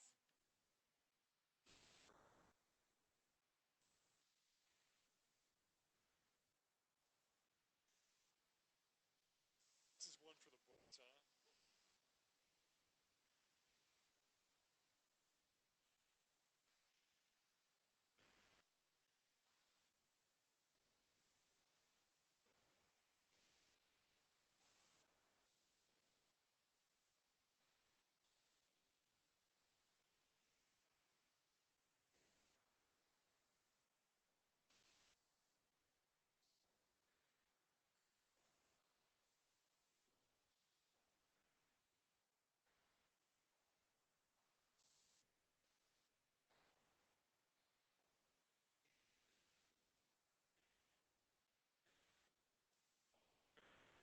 Nice to see you. Joe, is this cookie cutter?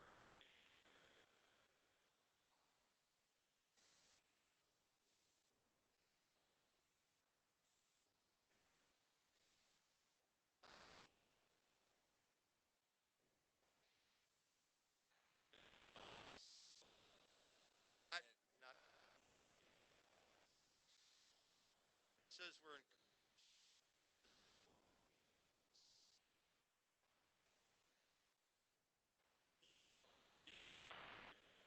It's the same language. It says, Have it in my. I didn't. Sign of eccentricity or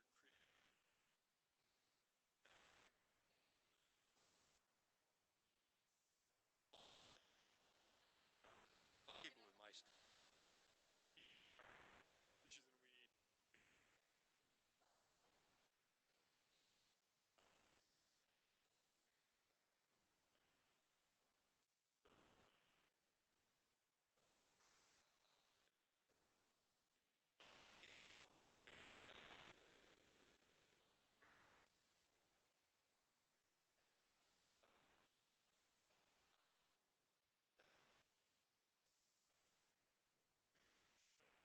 It's one of these things where only skeleton staff. It's great during the summertime. Some people would like summertime. Can't do it for me. But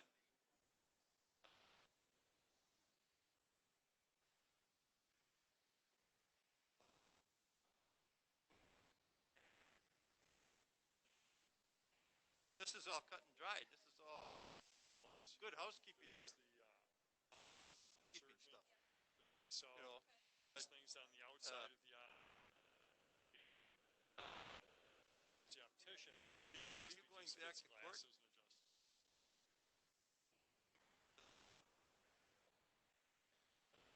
When are they going back? When are they going back? Was that? Oh. No, I remember that. Have Oh, them? really? I didn't. I'm not going back before the judge. Jail. Judges will throw me in jail. Oh, really? Subordination. I know how the military. This is a military operation. Ah, we're above the law. Remember that. What was out of order? What was it? That a Grisham?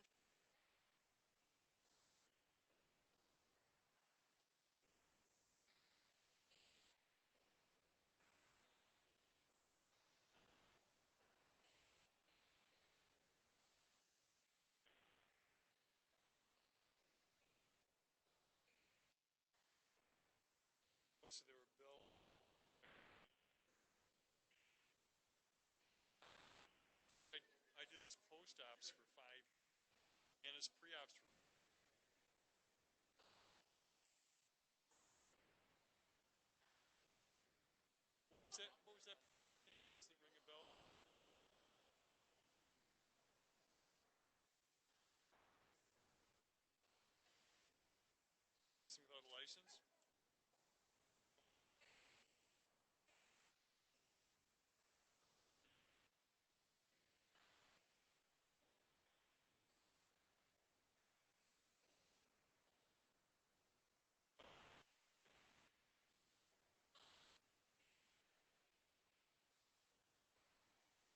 Yeah.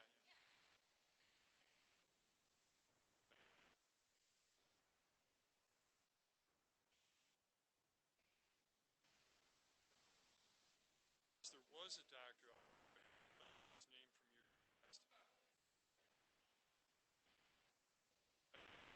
your past.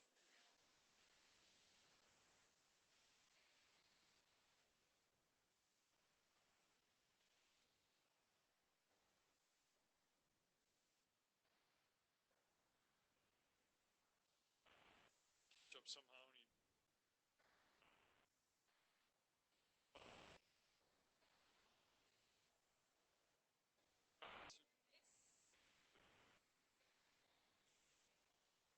so I could we it's like the it's of the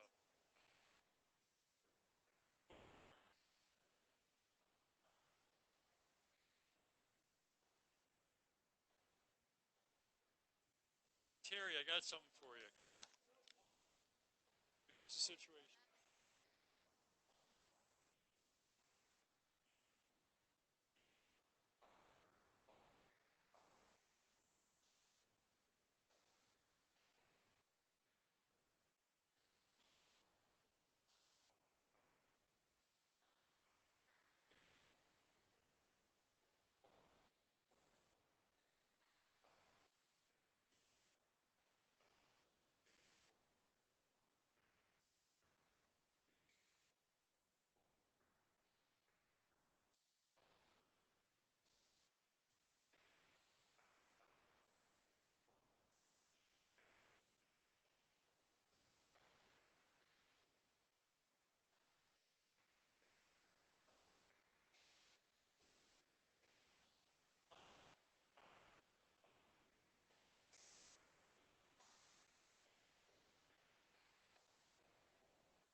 Five minutes is up. 5 minutes is up.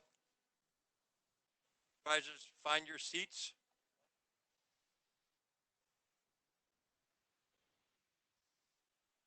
Six minutes is up. 6 minutes is up. Find your seats, supervisors.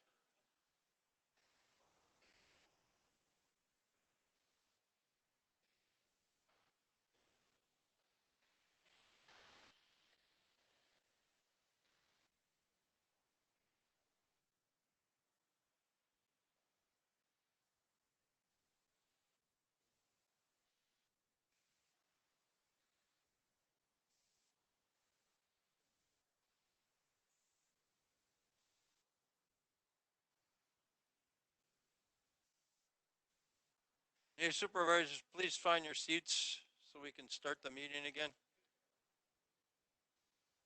Berg.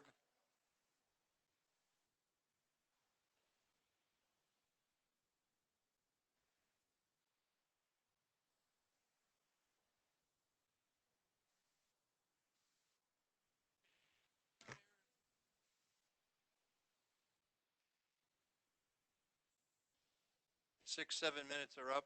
Please find your seats, supervisors.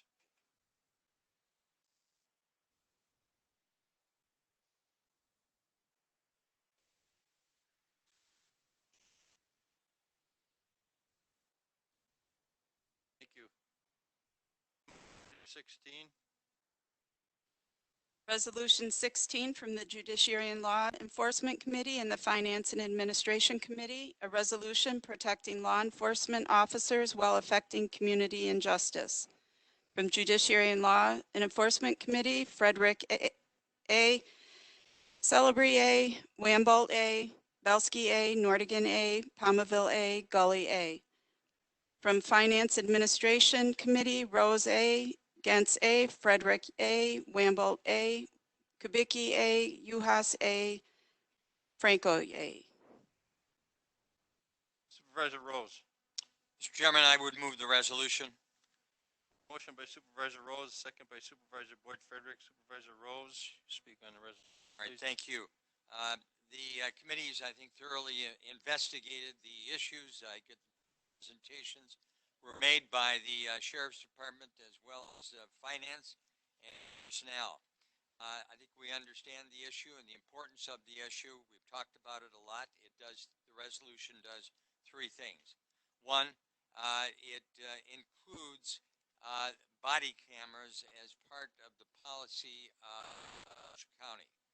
It also would approve of the maintenance and storage of the body cameras and videos annually. This is a point that has not been debated too much, but I think which is far-reaching, very important, is that it made an review complaints against Sheriff's Departments, including creation of an independent complaints and the timelines for the process. This is an idea which deal of exploration and debate. It's a significant change from the way we things, and it empowers the Personnel Department, Sheriff's Department policy reviewed by this committee to the mandate of this part of the resolution. What we are doing in this resolution is to commit ourselves to include money in the 2020 budget. This evening, vote for this resolution, telling the general public that you will 2020 sufficient funds to institute the body camera storage policies that set forth.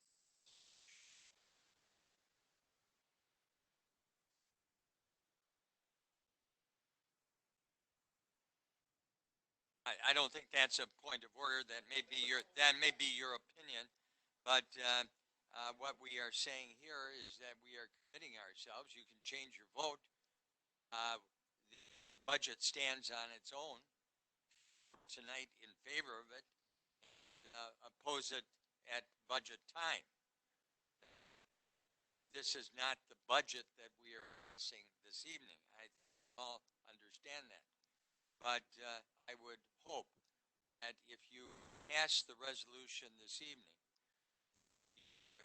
vote for it, telling the general public when budget time comes up, going to include this as part of the process and not vote against it, but take credit for it this evening. If committees endorse this proposition, we would urge you to vote this evening. Thank you.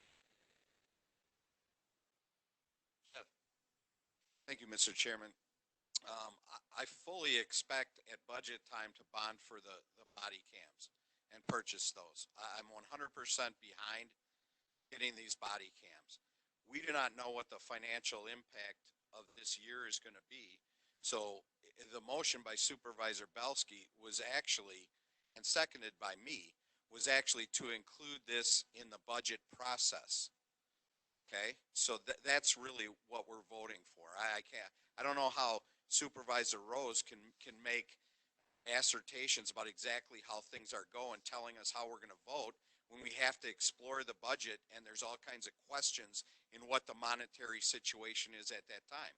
Like I said, I want the body cams. I want to get started on them as soon as possible. I will be putting it in the bonding and supporting that. But we need to look at where we are as a county, what we can do financially after that. Thank you, Mr. Chair. I just want to clarify, a lot of confusion at the joint committee level, and things being changed. I just want to clarify it, and not only for my colleagues, but the public who doesn't have this in front of them and who's joining us tonight. The first now therefore be it resolved reads, the Kenosha County Board of Supervisors directs the Finance Department and Sheriff's Department to include body cameras within the 2021 budget. I think that pretty clearly states that we, the county board, are directing and intend on seeing this in 2021 budget. With that, I'd like to propose a few amendments. And again, to clarify, this isn't me trying to change something because I don't like what happened in committee. It's me trying to give my colleagues a chance to kind of do things as we originally intended, we being sponsors of this resolution, and by the sounds of it, what the public hearings tonight to see right. So with that, I'd like to make a motion to amend following lines, and I'll go through slowly so the clerk has them correctly. The first one, now therefore be it resolved, the Kenosha County Board of Supervisors directs the Finance Department and Sheriff's Department to reallocate 2021 CIP funds proposed for patrol vehicles to body worn and then storage and ancillary equipment. The reasoning behind this is, thank you, Supervisor Decker. The reasoning behind this is because this is a change we need in the community. I echo Supervisor Gens's concerns for fiscal responsibility that we're trusted with by our community, and I think there's a need here. There's two real needs here, but one I think outweighs the other, and that one is body cameras. So if the sheriff or his staff can correct me if I'm wrong, but the main focus of take-home program is so that our west of the eye, primarily west of the eye, law enforcement isn't wasting patrol hours driving to and from safety building, and I get that, and I think there's definitely some value at not only monetary but in life value there to respond to situations should they need to be. I'd like to think that we have the squads right now where we can get those west of the eye deputies, those squads to take home. We can push that program off for another year to live either in the city, Pleasant Prairie, Summers, things like that. So through the chair to the sheriff, am I correct in that assessment, or if the sheriff has somebody else who he'd like to answer that question? To that, Sheriff.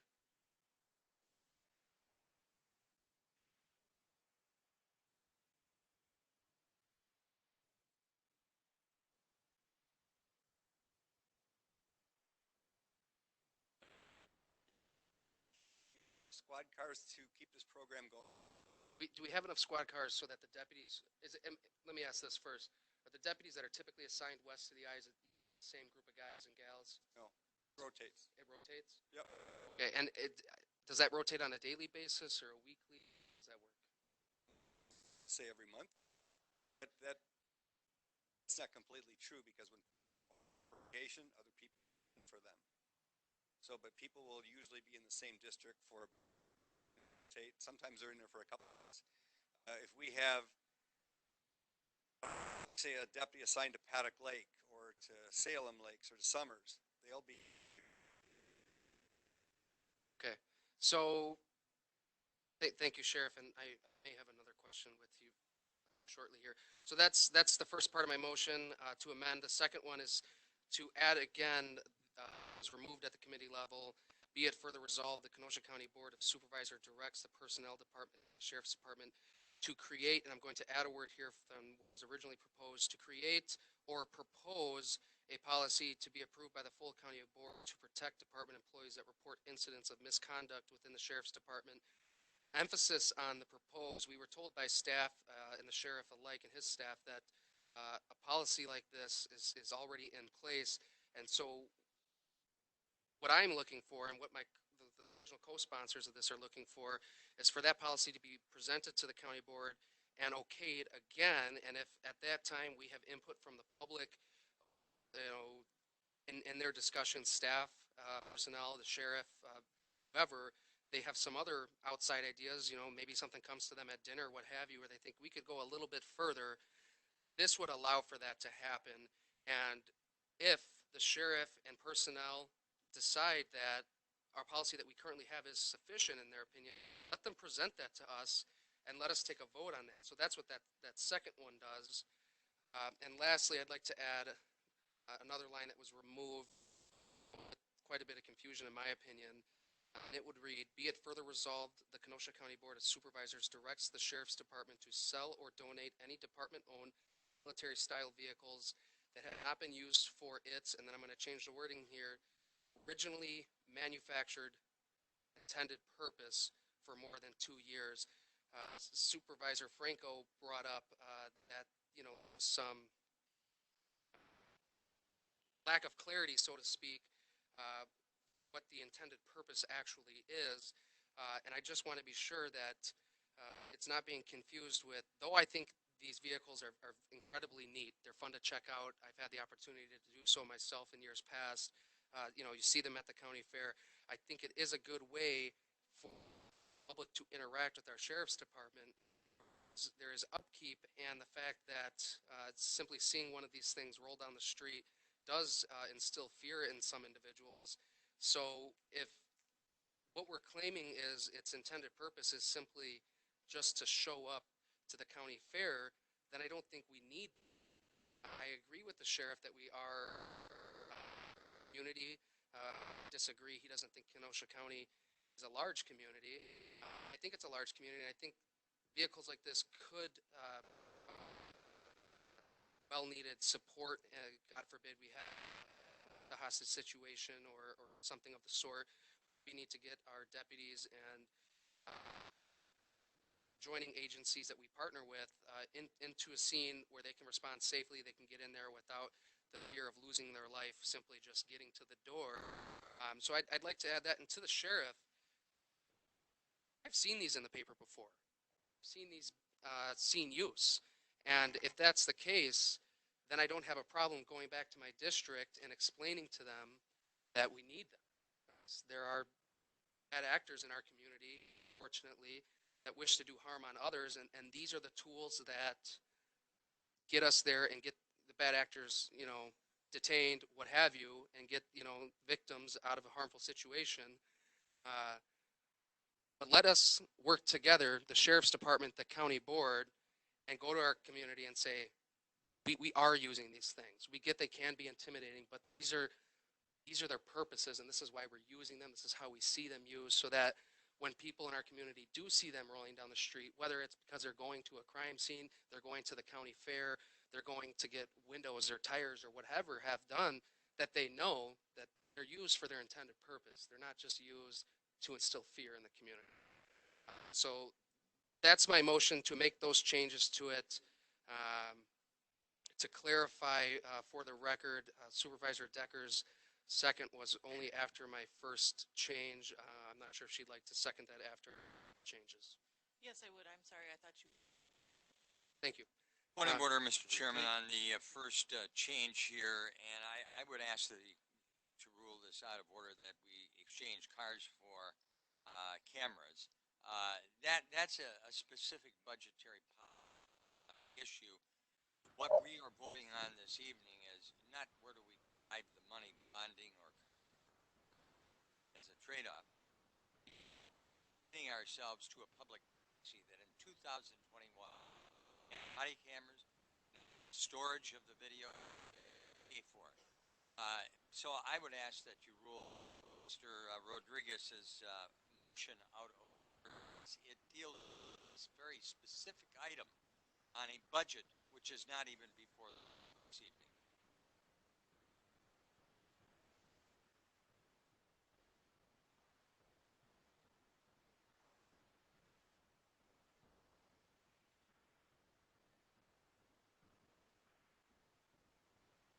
I mean, I think it can be moved. Interesting question that I might to this one having been deferred to me, I might defer to the. I don't know whether a resolution that specifically moves money from one specifically delineated budget item to another one would then qualify this motion as a budget resolution, which would require. That's my first thought. I don't know whether the budget team agrees.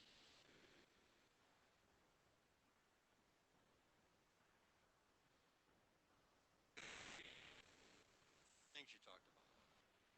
Correct. Right? And just to clarify, and the budget team can chime in here. What we're not saying that we are a 2/3 vote for budget resolution to change things. We're not changing. We can't change a budget that we don't have. But what we can change is this sheet of paper I have in front of me that was in our budget book for last year that says we have $800,000, or we're projecting $800,000 for the take-home program. And we can say instead of, and that's what this does, is it says we're not, for 2021, this table is going to be blank for 2021 for the take-home program. And instead, we'll have a second table underneath or on the next page or what have you that has that $800,000 projected for the body cams.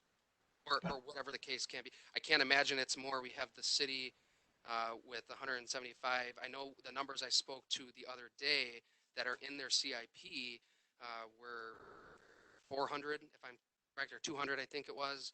I know there's been some murmurs amongst those of us on the board and in the community that those numbers aren't correct.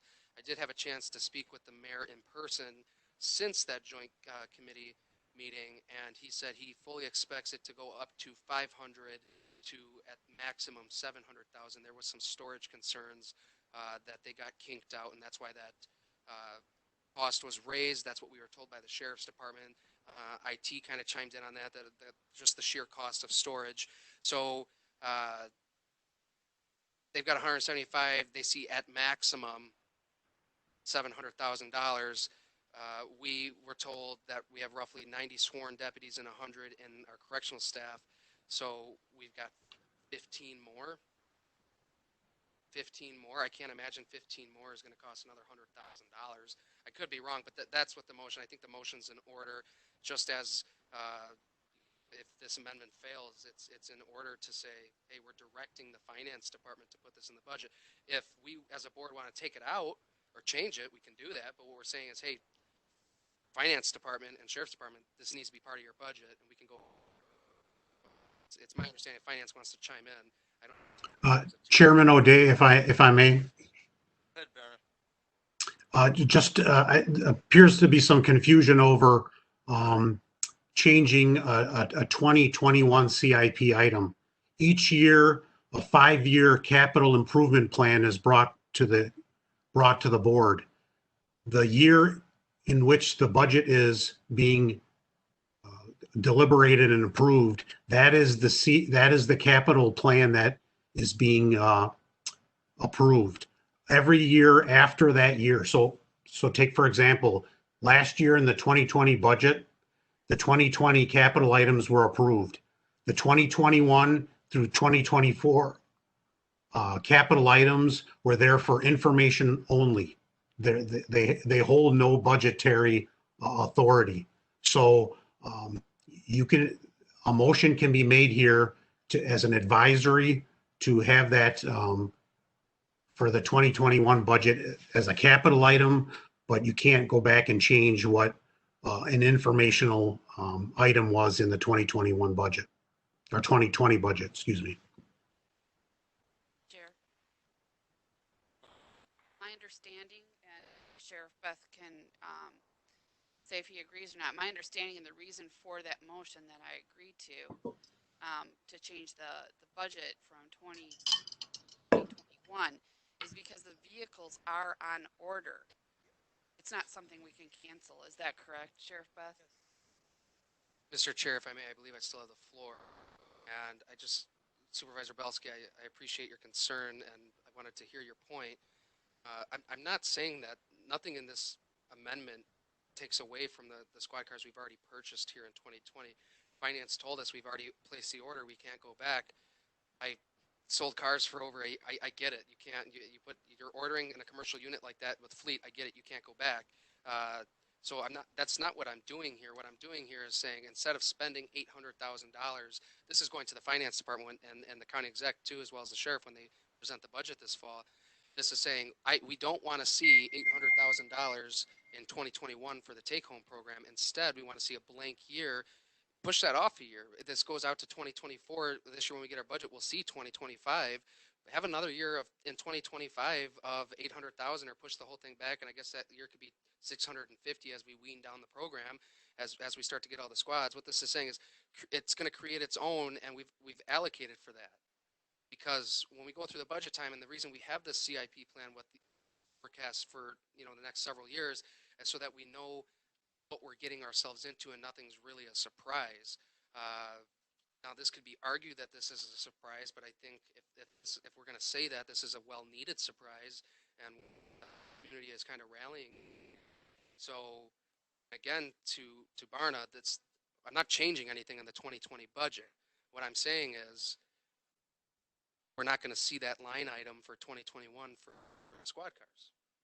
This motion does is it's directing you guys, put another item in there.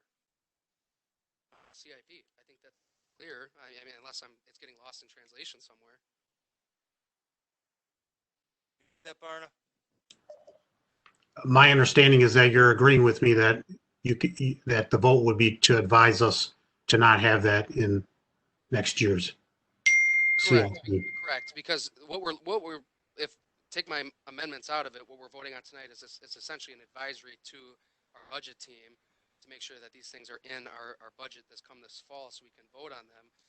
What this is doing is going further and saying, in my opinion, let's be financially a little bit more responsible here. Let's push off these squad car programs for another year. We've done it for at least a year now. I think 2. We've got squads where we can get those West of the Eye guys in a squad to take home for them. Let's buy these body cameras and push off that program. That's what this is saying, and it's essentially an advisory to the budget team. I agree with that. Thank you.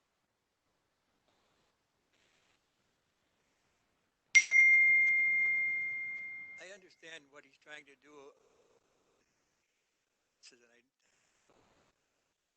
Money was already squad cars, so we can't change that. Picked up in our last discussion. Is that correct, Sheriff? The second part of it is the resolution on the vehicle. And it was removed last time, which is Supervisor Rodriguez's back is irrelevant. So I can support any amendments. I'm not sure what the third is. I can't figure that one. Let's get this thing going. We're for it. To get it done. Get the amendments and let's vote on the thing and get it done with. Mr. Chair. Roger, the resolution before you, very clear. It's a policy resolution. Don't tie by saying you trade squad cars for cameras. That's a poor decision to make. All you do is divide the board now that we have to decide, are we going to go forego squad cars? Does that make sense? Makes no sense to me. Those are basics. Those are basics. We're committing ourselves. We are committing ourselves to purchase of cameras. We might do it by bonding. We might shift some money around in various budgets. Let's give us the flexibility. Why are we trying to tie our own hands by saying, are we going to have squad cars or are we going to have cameras? That should not be the choice. The choice here is very simple. You're either for the body cameras or not. You're committing yourself to paying for it in the 21 budget. Leave it up to the finance department and the board and the finance committee to decide where that money is going to come from. You're only confusing the situation with this resolution. With respect to the whistleblower part of the resolution, we already have that. It was brought to the committee's attention. It's right here. We all have copies of it. If you want to have it voted on again, then bring it forth in some sort of resolution re-endorsing it. But it's not necessary. We have that kind of whistleblower proposition right now. And with respect to the military vehicle issue, and it's important to note that you don't say in your resolution here that you're going to get rid of the military vehicles. What you are saying is those that have not been used for 2 years. It's clear at the committee level that the sheriff and his staff stated that all of them have been used and all of them are necessary. That's why it was deleted from the proposition. If you want to get rid of all military vehicles, make that an issue and we'll vote on that.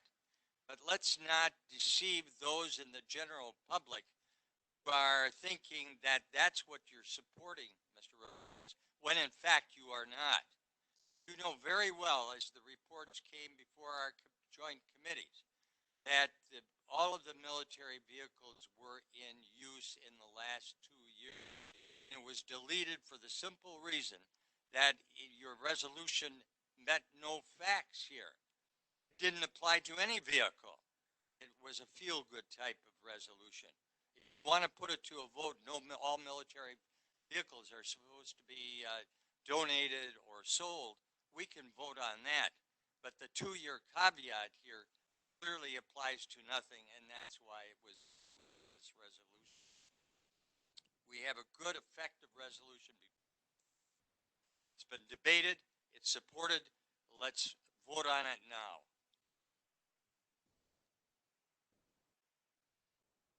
Thank you, Mr. Chair. To Supervisor Rose, I understand that. I think everybody in this room understands that, including the public. But we can go a step further because there are calls to remove this. By simply removing this to the community, what we're telling them is we don't care that you want these removed. Because we have community members who, A, want them removed in general, they want them gone. I do not support that. I think I've been very open with that if they've been used. And we've got people in the community who say, hey, whether it's because they don't like seeing them run down the streets or they don't like the costs or they just don't like them, they say, we want these gone if you guys haven't used them. So by keeping this in here, I think it's clear to everybody in this room, and Sheriff, correct me if I'm wrong, that if we kept this in here, your department would not lose these vehicles. But we can go to the community then and say, they've seen their intended use. That's why we have them. We're a large community. Just factually, our crime rates are higher than a city somewhere up north in Wisconsin or out in the western part of Wisconsin that's got 3,000 people that live there. That's part of being a larger city. We put it in here, but guess we're using them. By simply deleting them, it's just telling the public we don't care that you have this concern. So to the sheriff, through the chair to the sheriff, if we do pass this with this wording in here, as my amendment would make it, you would not lose your equipment. Is that correct? Rodriguez, you a bunch of different plans. Some equipment that is much more regularly than others. Say something time doesn't mean we won't. Especially equipment we have doesn't get used. It doesn't go out all the time. Doesn't go out for a few months. Maybe not for time limit on anything. Especially for free that we purchase with drug dealers' money. Time frame on every doesn't make sense to me. As I said, sometimes. Sheriff Beth, my question was. If you're going to interrupt me, I'm not going to speak. I'm just asking. I get that you don't like the idea of putting a time limit on it, but the time limit now is 2 years. Would you lose anything? Just yes or no. Unless I'm wrong, my understanding is you've used the Bearcat, you used the MRAP in the last 2 years. You've used the mobile truly command. The way you feel, Supervisor Rodriguez. I agree with Supervisor Rose. Let it go. But have you used this equipment? Supervisor. Last 2 years. Thank you. So they're not going anywhere. So why take it out? The concern of this county board is that we don't want them to go anywhere. They're not going anywhere. We can leave it in, but by taking it out, it takes out the whole idea that we even addressed it. Yeah, I'm done. With respect to the vehicles, I think you're giving false sense of us doing something, because you're in essence asking us to pass an amendment that we've used all the vehicles, so it's not going to impact them. As a general public, and they look at it, they're going to be waiting for you to sell some vehicles. I don't think that's right. I mean, the sheriff has used the vehicles. That's why it's taken out. And I can't understand why we would want it left in. I mean, it doesn't, the criteria for what was presented to us has been eliminated. They've used all the things they have within the last 2 years. So to leave it in would give the public a false sense of, feel good that we're going to do something that we're not going to do, because we're not going to eliminate any vehicles. So that's my opinion on it. And I agree with Supervisor Rose that you can't, we don't know what's going to happen with the cars. We have to evaluate all our financial situations come budget time. It may be that we have to not do the cars to fill a $2 million hole we have at the end of the year. We don't know that. I mean, Patty, what is our hole right now? As we sit approximately, what is our county hole right now that we're in? I can't put a definite number on it. I can speak to a couple of items. So our projections on sales tax deficit for the year were originally $1.5 to $2 million. April came in a little bit better than we expected. March came in a little bit worse than we expected. So at this point, I would put that more in the $1 million range. So that's the deficit in sales tax. We know that the ICE inmates were taken out of the jail and we're facing that, but there are some offsets and expenses to that, which we knew would happen as well. So I don't have a definitive number on that. I'm looking at probably another $1 million. The item that is still up in the air is how much will our tax delinquencies increase? And I will not know that for another month and a half. And that could be a significant number. So we really don't know what our finances are going to look like. And that's the No. point I have. I certainly, I agree, like I said, I agree with Chairman Supervisor Rose that we don't want to just arbitrarily pick something to remove. So that's why I would like to see the first part of the resolution stay the same. The whistleblower, we do have a policy, which is why I voted that way in committee. And the vehicles, none of the vehicles meet the criteria, so it should be removed. There's no reason to leave it in. So that's my comment on it. Thank you. Thank you, Mr. Chair. I'm in favor of police accountability. I'm in favor of eliminating unnecessary equipment. I'm also in favor of allowing more transparency in possibility that there's wrongdoing. So I'm in favor of this that's in front of us tonight. My question for Supervisor Rodriguez is, would you be willing to break your 3 amendments into 3 separate votes? Reason being, I do personally feel that there could be merit to your amendment of eliminating military-grade equipment that's not used. Sometimes our board makes decisions on things that are directly in front of us, and sometimes we're looking down the line, making decisions on things that may come before us. We're making prudent decisions based upon a situation that we may be in the future. And that could be the case if we were to include Supervisor Rodriguez's military-grade amendment tonight. Perhaps 5 years from now, we might have some equipment that's been sitting idle, and therefore it would be applicable, even though it isn't currently. So my question to Supervisor Rodriguez is,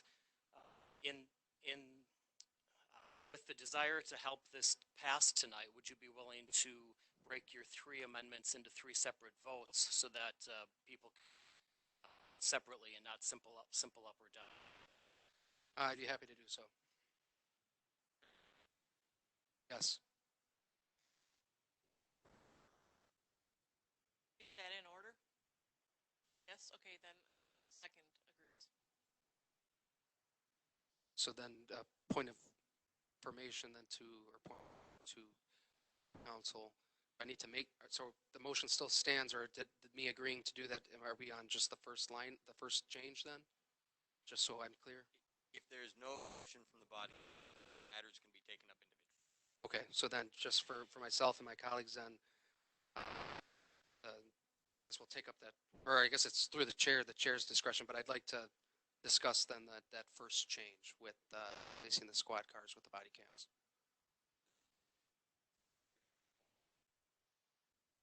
Correct. That was part of the original motion, and so seeing You that. have three motions, so is it?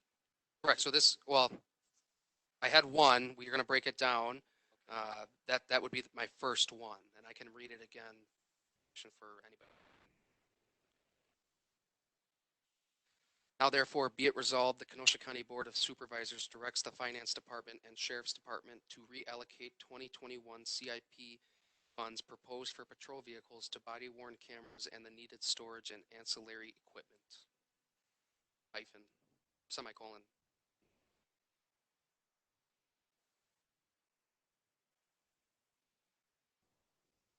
So that's my motion. Supervisor Decker seconded it. I see where the concern is. Colleagues, I'm not going to keep trying to reiterate myself here, but on a financial standpoint, I think that's a more responsible thing to do. Narrowed it down to Correct, with the understanding that then there'll be two other motions, so we can vote, because some supervisors, based on what Supervisor Gashke said, is, you know, he may support the last change I had, but he may not support this first part. That makes sense.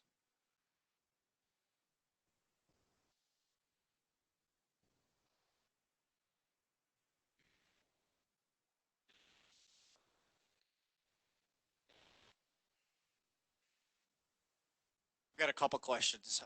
Sheriff Beth, when the numbers were put together for body-worn cameras, was that just for deputies or was that for corrections also? Miller spoke on that. I believe he broke it down for both, but have more incidents that occur inside of our jail. So I believe the bigger number that you saw includes both. It doesn't give every correctional officer a camera. What it does, it gives those who are working, deputies who are on the road. My next question is to finance. When it comes to grants, if we allocate, and this might be a two-part question, when we allocate money to something specific, can we then apply for grants for that specific item? Or is that squashed at that point, grants? I believe we always have the opportunity to apply for grants. If the grants are not pretty solid, they would not be put in as a revenue source into the budget, because obviously the budget is what we fully expect to happen. If we are not sure if grants are going to be available, we wouldn't necessarily budget a revenue item, but that revenue item might come to fruition, which would then decrease the expenditure. So come October, November, when we approve the budget and the body cams are in there, we can still apply for grants for body cams. Yes. Okay. I would say it probably would be based on what the grant, specific to the grant details. There might be a grant that says that the grant is only available to those departments that don't have body cams at all. So I would reserve judgment there. Okay, so back to Sheriff Beth then. Have we looked at any of these grants, and are we still able to, if you've looked at any? If I'm understanding your question right, a lot of grants that we apply for, it's approved in your budget, grants will not supplant those funds with grant money. So basically, if the county board approves in the budget for one body cams, we apply for a grant, which if grants come up, we will still apply. Just all the grants that we see has already approved that money grant. So I'm not sure if that's what you're asking. No, that's exactly what I'm asking for. So it's basically once we approve the budget for in October, November for the 2021 cameras, once we've allocated, once we've said we're going to get the money for this, we can apply all we want, but we're not going to get them. There's no grant out right now. Historically, that is correct. Okay. They will is willing to pay for it up front. They're not going to usually pay to have you do it to start off with. Understood. Thank you. That's all I have, Chairman. Right now, when I'm taking a look at this, we're doing cars, cameras. You're hamstringing us the budget process before it to us. We don't know to a very tight budget season. Say it has to be X or Y to this. There's going to be a table come October. That's why we do this. Right now, saying it's got to be cameras, hamstringing sheriff's department. If they need more, just this has even begun.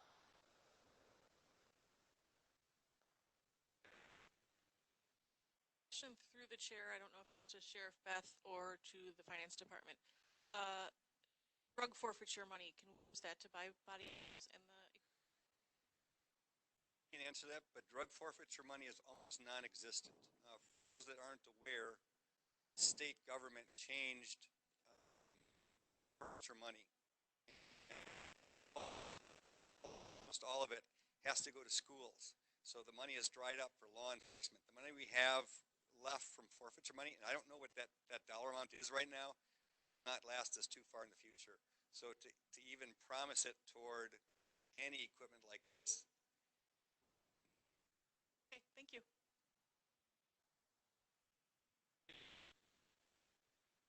The longstanding policy of this board has been to every certain number of squads, so we're not. It's cheaper that way than every year or every 3 years buying all new squads. So this is just a financially, fiscally way of buying squads on an installment basis. You're rotating some in, rotating some out. So by postponing purchase of squads in the 2021 budget, all you're doing is postponing that to another year, and you're going to have twice as many that second year. If you postpone it again, it's going to be 3 times as many the year. It makes no good sense. Now, the policy that you have here is you're going to purchase body cameras. Don't make the choice between are we going to buy bullets and guns for them, have body cameras, cars, or are we going to have cameras? Those are not the kind of decisions that you make when you are funding a sheriff's department or police department. You want to have an effective law enforcement department there. We've had one in the past. Why are you attempting now to gut this department by eliminating purchase of squads in the 21 budget? You've never said that. Why are we going to let that go? That will not go away. You're going to have to finance that the following year or the following year. All you're doing is pushing off that responsibility, doubling up or tripling up the cost to the taxpayer. It doesn't make any sense. Tell me, squads. Sheriff Beth, can you share with us, when you rotate squads out, how many hours, mileage are on those vehicles? We have squads right now with 170,000 miles on them. If we were to postpone a year, squad cars, and like Supervisor Rose is also pointing out, this isn't a one-time purchase for body cams. This is every year this money comes due. You can't be postponing squad cars. We're trying our best to hold on to the cars. Our goal is to make them Supervisor Sklitsky years ago said we want them to last more years. Well, we came, this is it. Squads with 170,000 miles, they're getting to postpone squad cars for a year in rates for squad cars. We would be cars well into the 200,000s in another year. Behind next year or 2022, just the squad cars. And everyone I know of is in favor of body cams. Everyone in this room is in favor of. Agree that in squad cars and this just. I'm speaking, and I shouldn't be speaking out of supervisor, but leave squad cars out of this, and it's going to pass. Everyone here is in favor of it.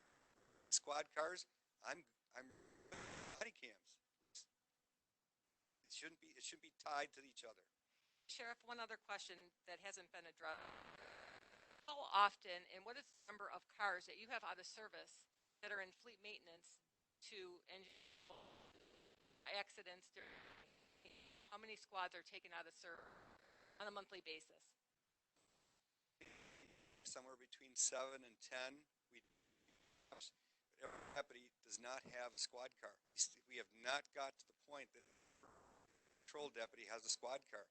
We still have every shift, every day, sheriffs that come in. When we get to that point, we'll still need backups like you're referring to right now. Car needs oil change, tires, engine, gets into an accident. We'll still need that. It's out to 40 to rest this program next level forever.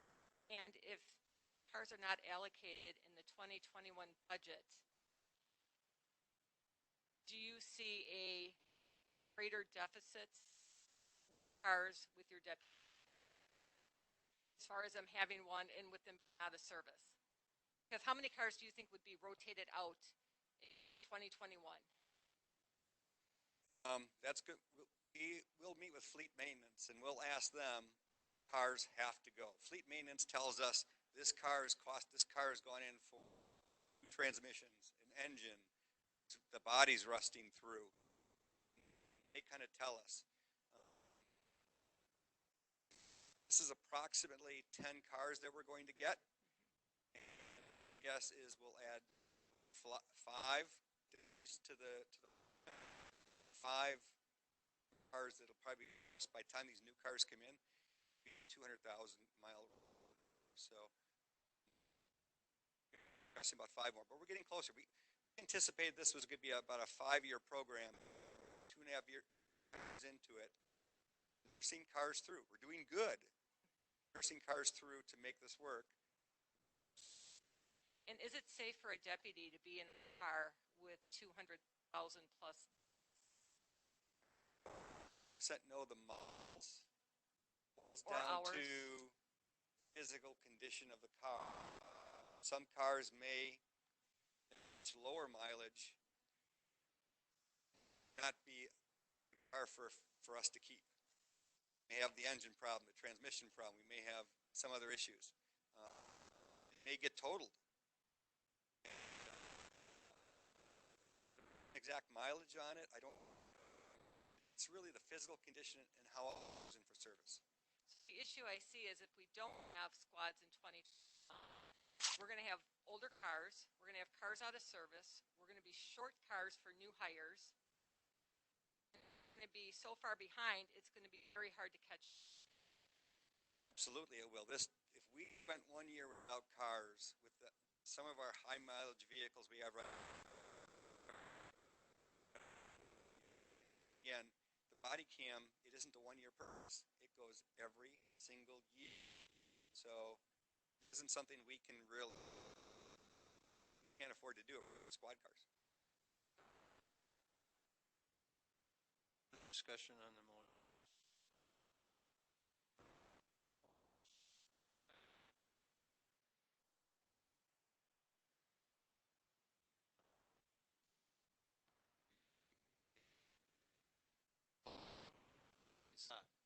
call, please. Have Zach read First Amendment. Now therefore be it resolved, the Kenosha County Board of Supervisors directs the Finance Department and Sheriff's Department to reallocate 2021 CIP funds proposed for patrol vehicles to body worn cameras and then its storage and ancillary equipment, semicolon.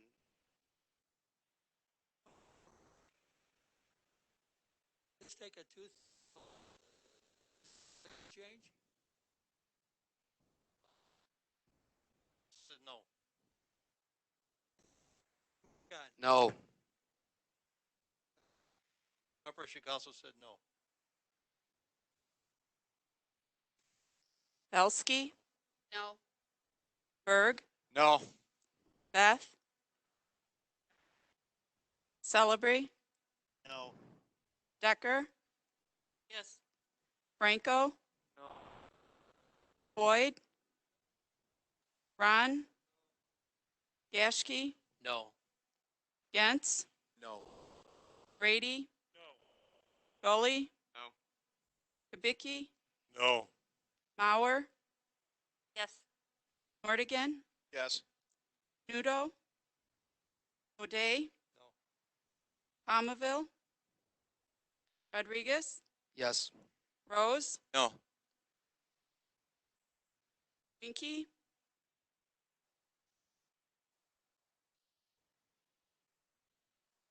Yes. Uhas, No. 6 yes, 16 no.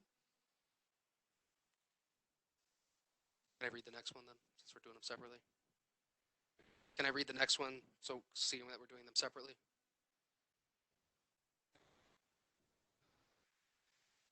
We're gonna add in there after second, or the first, be it further resolved, we'd add in there. Be it further resolved, the Kenosha County Board of Supervisors directs the Personnel Department and the Sheriff's Department to create or present a policy to be approved to protect to protect department employees that report incidents of misconduct with the Sheriff's Department, semicolon, and it's the motion of second. Well, we're doing this a little bit differently. I never broke it down like this It's before. all individual now, so we're doing Okay. it Mr. over. Chairman, I would rise to a point of and ask that you rule this out of order. Type of policy. Part of the policy 110 is part of Sheriff's Department policy right now in the Personnel Department meeting, and I would set this out of order as a waste of time. Discuss that which we already.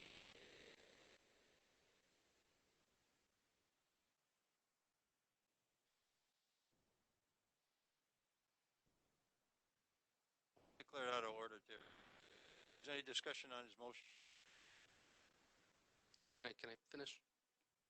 But you had the motion already. Right. Can I speak on my motion now? Speak on it.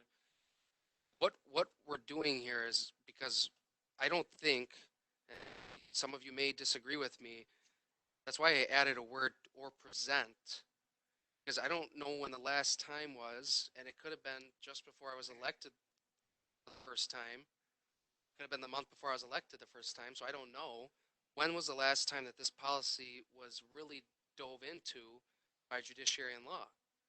That's what this is asking. Either create a new one or present one. Present. If we have one already, present it to judiciary and law, because at that point we can have public input, which is important. We can have input from the sheriff and his staff. We can have input from personnel. And we can say, you know what, this is good enough, sure, but why don't we add this, or why don't we take this out? That's what this would do. This is simply just letting us look at it again.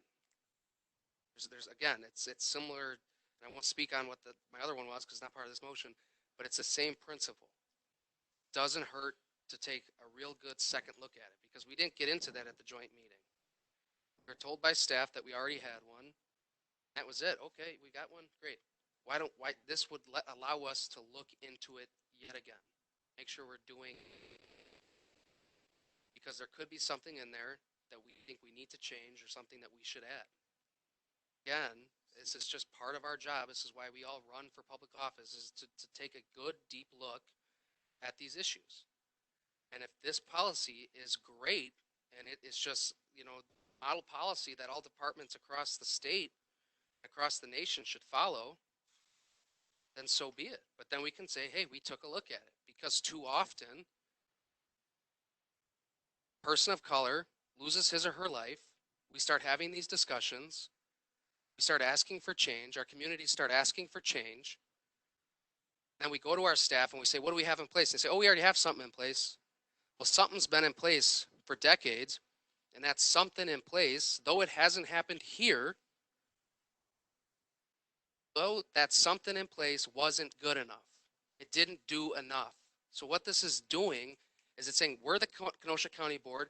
We're telling our community, it's not even just like a blank promise. It's binding. It's saying, we're going to take another look at this to make sure it's up to par with our community and our community's needs. That's what this is doing. If, I can't stress this enough, if our policy we currently have in place suffices, then they can present that to us. If they don't want to change anything, they can present that to us. Why not let them?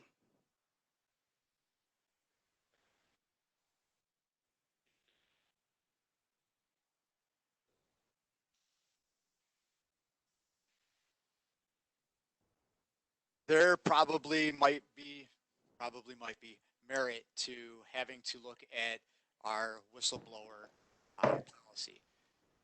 But creating another one on top of that is redundant. We need to look at our whistleblower policy, then let's look at that whistleblower policy through the committee. I'm all for that, absolutely. Just like we should be doing with all our ordinances, looking over them all the time.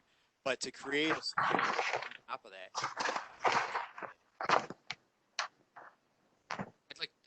I'd like to make a change then to go off of that. Because maybe I suffice. Well, maybe yeah, that's fine. Let me have. Just want to make that note. Supervisor Rodriguez, how about if I put it on the agenda for August? Just don't worry about, and next one. That we will go over what you want to hear with staff.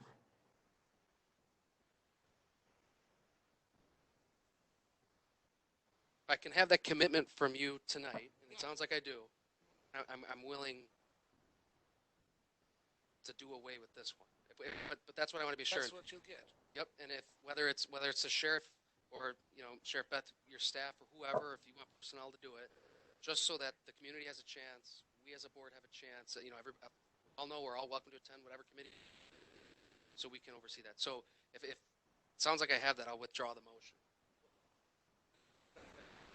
Okay, I'll withdraw that motion. The second agrees to the withdrawal.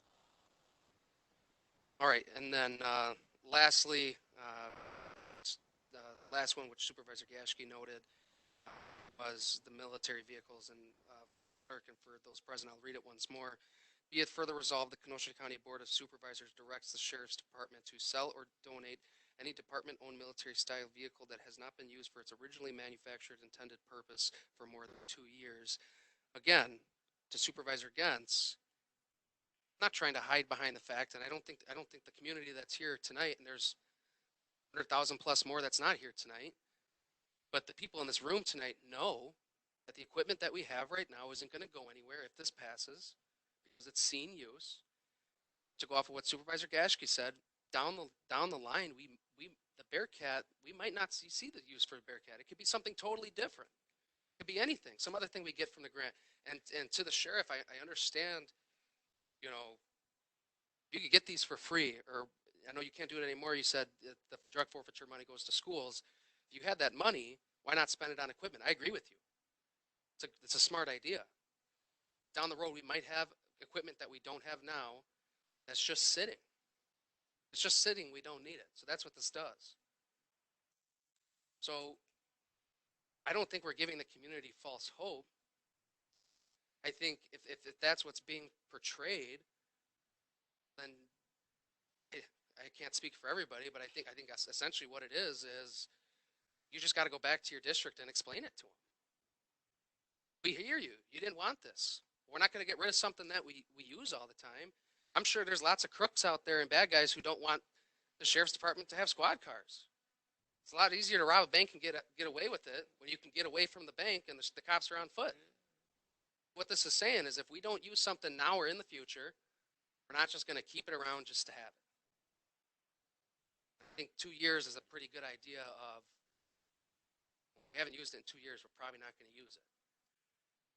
So if you have something at home that you probably haven't used in 2 years, you probably don't ever use it, and it's probably time to get rid of it. Sell, donate it, throw it out. Don't use it. It's how we conduct ourselves at home. It's how we conduct ourselves in business. Don't use it.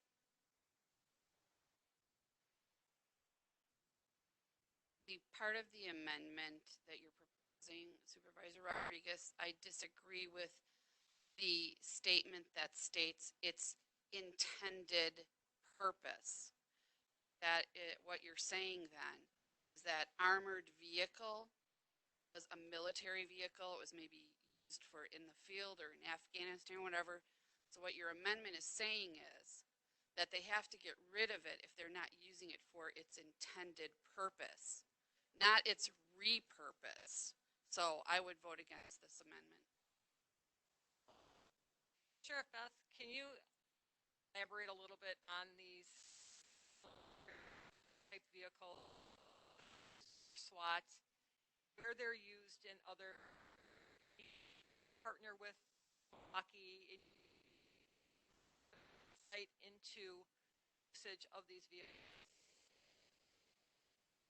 Military vehicles, are we sticking strictly to the Bearcat and the Emerald?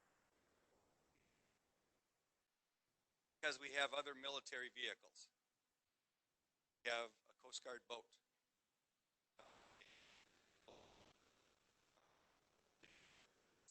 Vehicle, but it's a motorized, it's on wheels. So I understand, so I answer the question properly.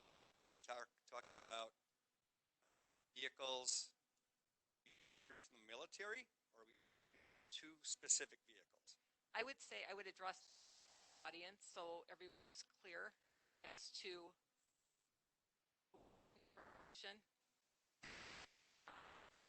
Thank you. Boat we have, it's a rescue boat. It's the same one that the Coast Guard has used. They have one similar to it. They just have a newer one, twin engines on the back. Use that on Michigan. Use it every summer. It's out there. Articulated wheel loader. It's got a big bucket on the front. It loads trucks, gravel. Use it to plow snow. Years ago, we used it to open up in 150 blizzard.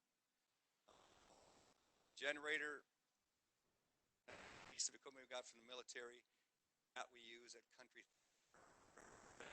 Attracted scene, we could throw. Bearcat we purchased with 7 years ago. It's an armored Snell carrier. It's the smaller of the two that we have. Purchased it with drug term money. That regularly, so we do search warrant early situation. We have a type of situation where we know or we think weapons being used, we'll send cat out. It's basically the same thing. We use it as a backup. It's bigger. It does go out. Cat we have head down for getting the engine replaced. Goes out to different scenes. It doesn't go out as often. It's some, but it does exactly. We get deputy sheriffs and police officers, whether it be police department, Pleasant Prairie Police Department, we get them close to the different situations and we get them safely. Yeah, it was purchased again with money for ramp. It was purchased with nothing except for 5-star out in Twin Lakes. Just donated windows. Each window on that is about $1,000. They also put the lettering on it, and that has gone out too. Those vehicles and up to Milwaukee, our streets. They've been to different malls throughout Kenosha, and use them. And again, the Bearcat will go out more because it's smaller. We can get it. Situation's a little bit better. 2 years ago in Milwaukee, riot situation, Bearcat was the vehicle of a 17-year-old that was part of the test. Shot is actually the one that team is the one that went and got it.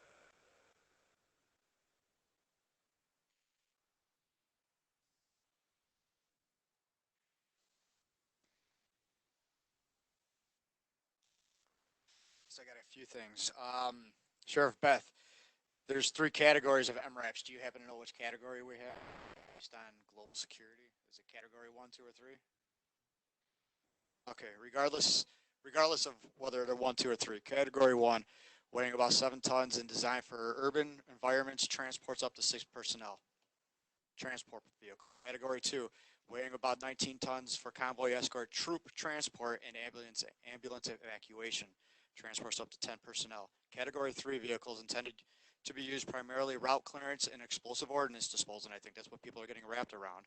Weighing about 22.5 tons and capable of carrying up to 12 passengers. All 3 categories are troop transport vehicles, which to me says that the intended use is being met.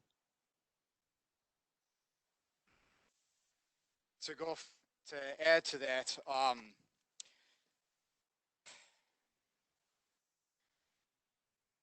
if I was in any position and I was told that I had to utilize certain equipment within a certain time period, I'm going to find a way to how to use that time period, so that I don't have to worry about getting rid of it. What this is doing, just like Supervisor Gens said, is really blowing some smoke up the backside of our constituents, because we know it's not going to happen. We know that the time frames are going to be met, but we're going to put it in anyway. And if that's the case, through Corporation Counsel or Sheriff Beth, maybe you know, either one of you know this answer. If we had to remove from our inventory any of these military-style vehicles, they either have to be destroyed, given back to the federal government, or could they be donated to within our county and placed as a monument or whatnot in the Veterans Memorial Park? About the donation park kind of setting. We did have a Bearcat type vehicle that was 1970s. Actually couldn't sell it. He destroyed. It was actually given back to an agency outside of Kenosha. It was given back to Ozaki, or it was given to Ozaki County. They didn't have one.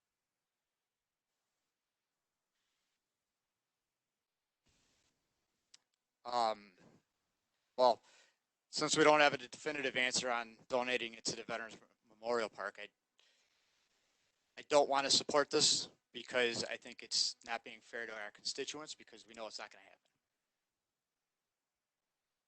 If I was in that position, I'm just going to find a way to utilize those pieces of material.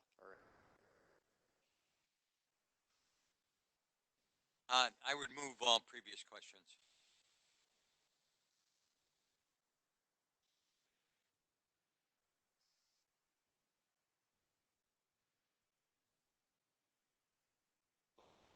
Aye.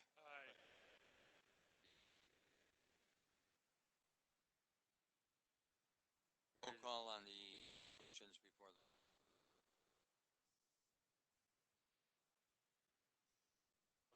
I said all previous questions. That means the military equipment resolution as a whole.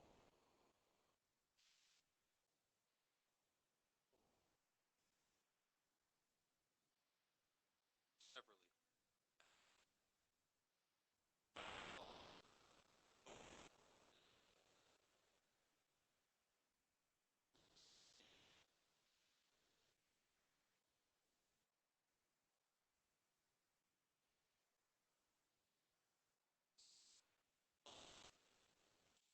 And then the resolution itself. Which is the amendment, the military equipment is the amendment. Correct.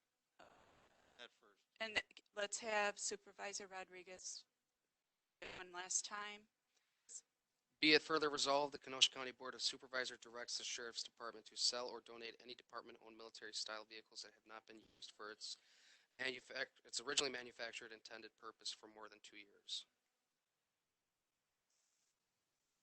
Elsky, No. Berg, No. Beth, Celebrity, No. Decker, Yes. Franco, Yes. Boyd, Ron, Yashki, Yes. Gents, No. Grady, No. Gully, Yes. Vicky, No. Mauer, Yes. Nordigan, Yes. Nudo, O'Day, No. Palmaville, Rodriguez, Yes. Rose, No. Winky, Yes. Uhas.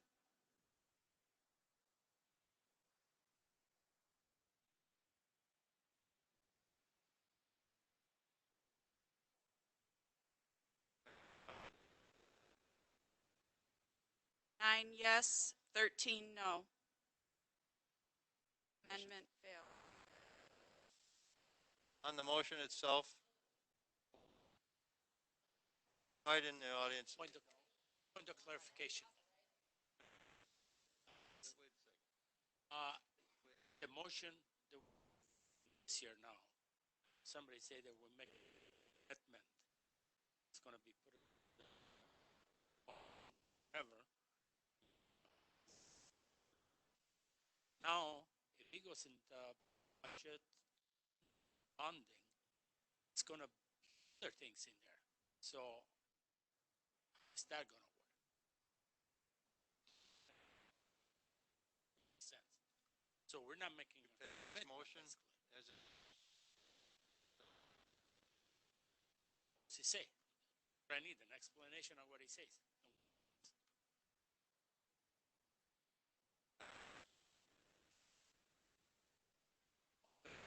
Shouldn't say it. I don't understand that. Slow and then some clarification. That's why we have. Terry, could you explain it to Gabe? What it means is that this evening you're making keep it in the, place it in the budget.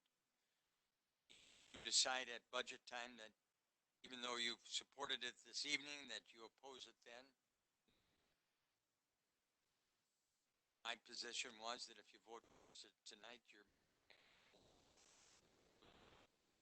within the 220 budget. It doesn't, however, bind you absolutely. Motion was called.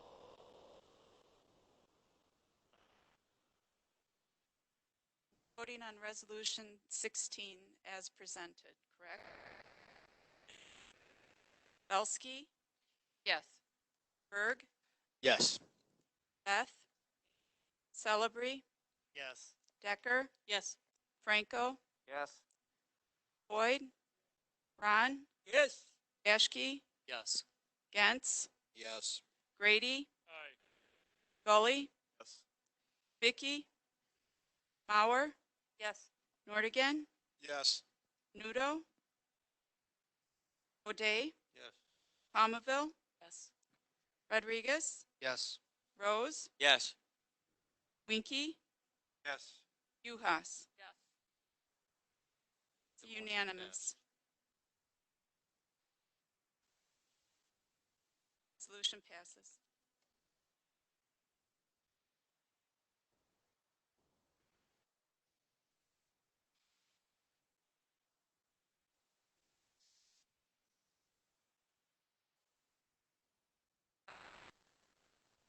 I'm actually on new business, ordinance first reading to required 11. Ordinance 11 from the Planning, Development, and Extension Education Committee, an ordinance amendment of the Kenosha County General Zoning Shoreline Floodplain Zoning Ordinance amending section 22.22-6 adult establishments.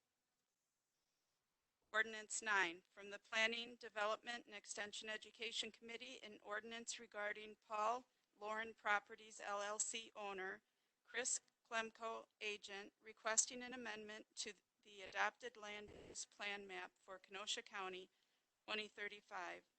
Map 65 of the comprehensive plan from general agriculture and open land, suburban density residential, and mixed use to agriculture, general agricultural and open land, and mixed use in the town of Paris.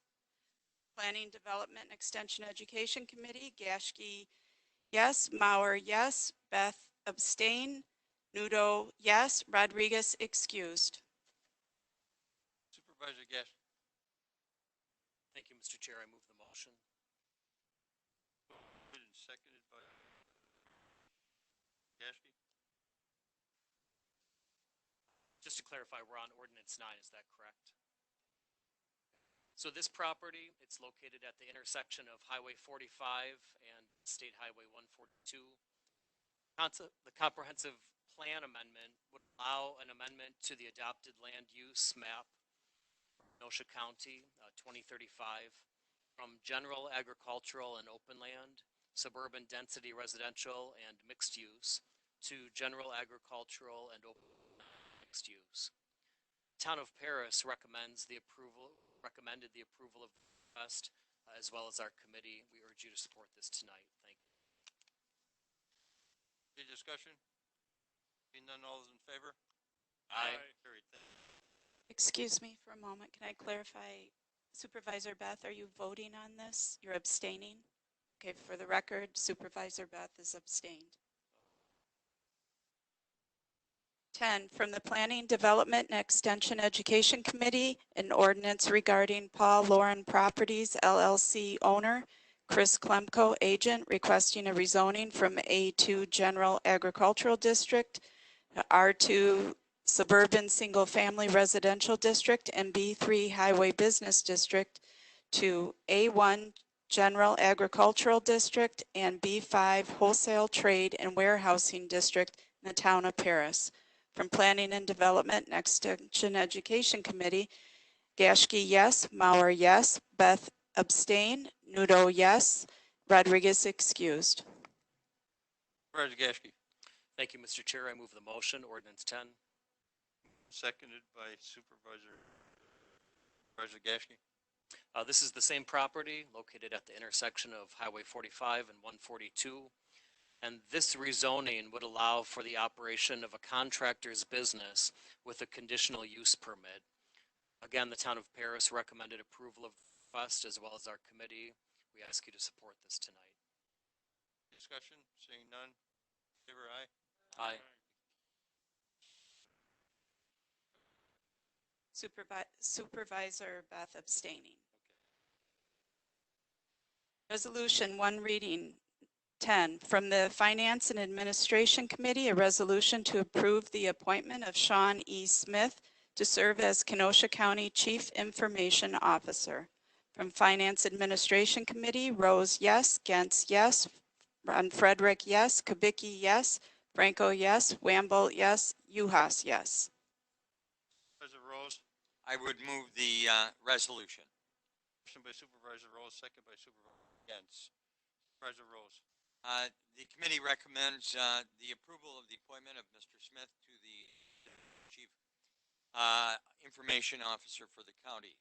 He has been serving as the Deputy Information Officer. He has a long history, as his biography indicates, field dating back many years. We've seen his work board and approve of it with this appointment this evening. Recommend your approval. Discussion. See.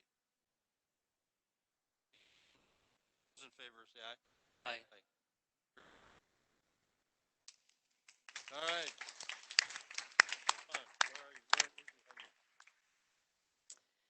Resolution 11 from the Finance and Administration Committee, a resolution authorizing transfer of a parcel taken by tax deed to the Village of Salem Lakes and forgiveness of taxes. From the Finance and Administration Committee, Rose, yes. Gantz, yes. Ron Frederick, yes. Kubicki, yes. Franco, yes. Wamble, yes. Uhas, yes. Supervisor Rose. I would move the resolution. It's moved by Supervisor, seconded by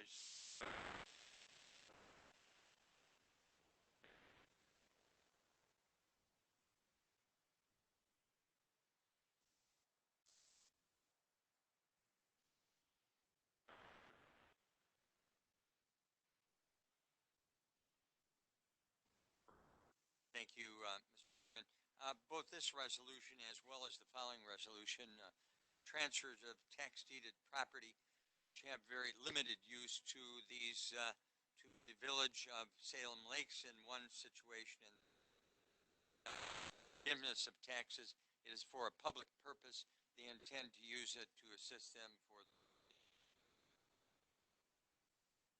discussion. Mr. Chair, to Supervisor Rose, they're met with both properties. yes, yes. That's all. Thank you. Any other discussion? None, all those in favor? Aye. Resolution 12 from the Finance and Administration Committee, a resolution authorizing transfer of a parcel taken by tax deed to the town of Wheatland and forgiveness of taxes. From Finance Administration Committee, Rose, yes. Gantz, yes. Ron Frederick, yes. Kubicki, yes. Franco, yes. Wamble, yes. Uhas, yes. Supervisor Rose. I would move resolution number. Supervisor Rose, second by Supervisor Yu. I have nothing further to say. I've said it in the Discussion.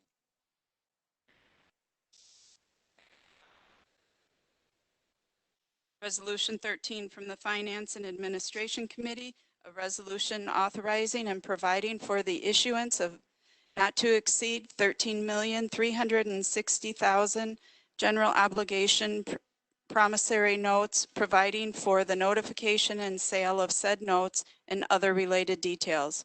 From Finance Administration Committee, Rose, yes. Gantz, yes. Ron Frederick, yes. Kubicki, yes. Franco, yes. Wamble, yes. Uhas, yes. Supervisor Rose. I move the resolution. There's a motion by Supervisor Rose, second by Supervisor Kubicki. Supervisor Rose. Number 13 and number 14 are financing the capital budgets adopted by this board in the 2000 and for the 2020 budget. There's nothing. It's been in various resolutions. It is all listed at the supplement that is presented to us by Ehlers. It's the intention to sell these bonds this summer. Historically rates and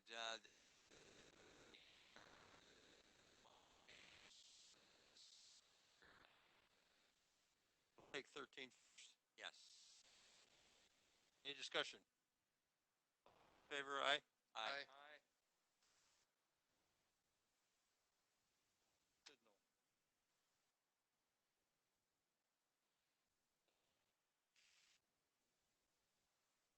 Just Aaron, right?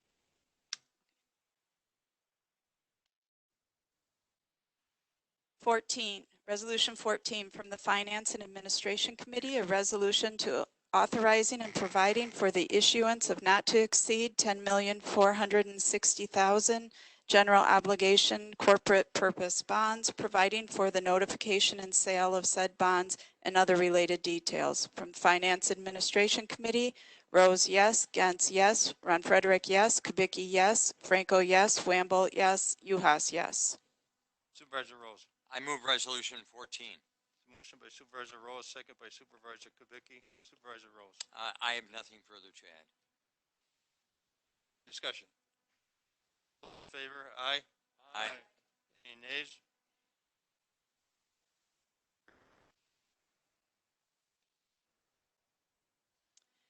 Resolution 15 from the Finance and Administration Committee, a resolution 2021 Kenosha County Budget Advisory Levy Objective. From Finance Administration Committee, Rose, yes. Gantz, yes. Ron Frederick, no. Kubicki, yes. Franco, yes. Wamble, yes. Uhas, yes. Supervisor Rose. I move resolution number 15. Motion made by Supervisor Rose, second by Supervisor Franco. Supervisor Rose. This is a advisory levy objective directed to the administration, giving the administration a sense of the board's thinking where our levy objective should be in the fourth 2020. This resolution sets a number at C of 2.5%. You can also see by the budget analysis to it, this will be budget to meet, but we are confident that can be met. Also, this evening, take on a new cameras. That's going to have to fit in here someplace. They're going to have to be in. See where our budget is at this time. Maybe additional money coming from government. We don't at this time. Presented to you, be met, perhaps even a little bit better, but we'll just giving them some direction on a.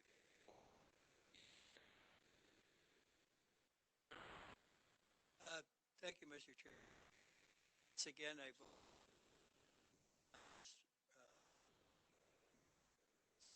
under 3. Last, I felt the executive should use the budget.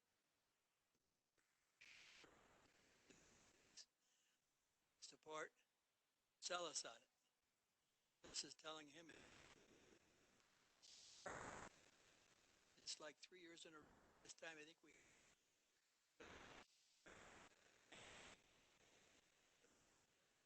just think that he sell his budget.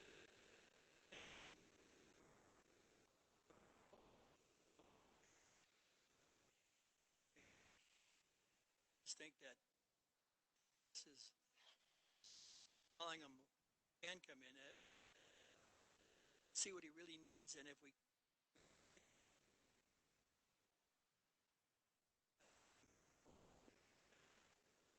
shouldn't say 3%. Discussion. Yeah, I'm going to vote against this.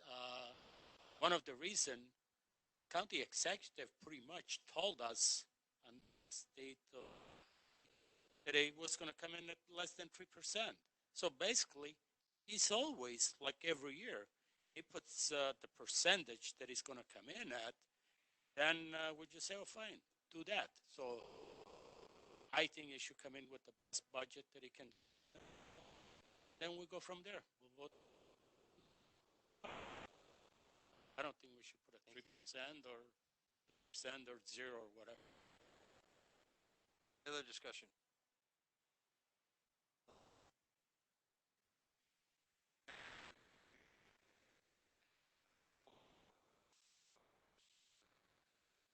Executive should exceed last year.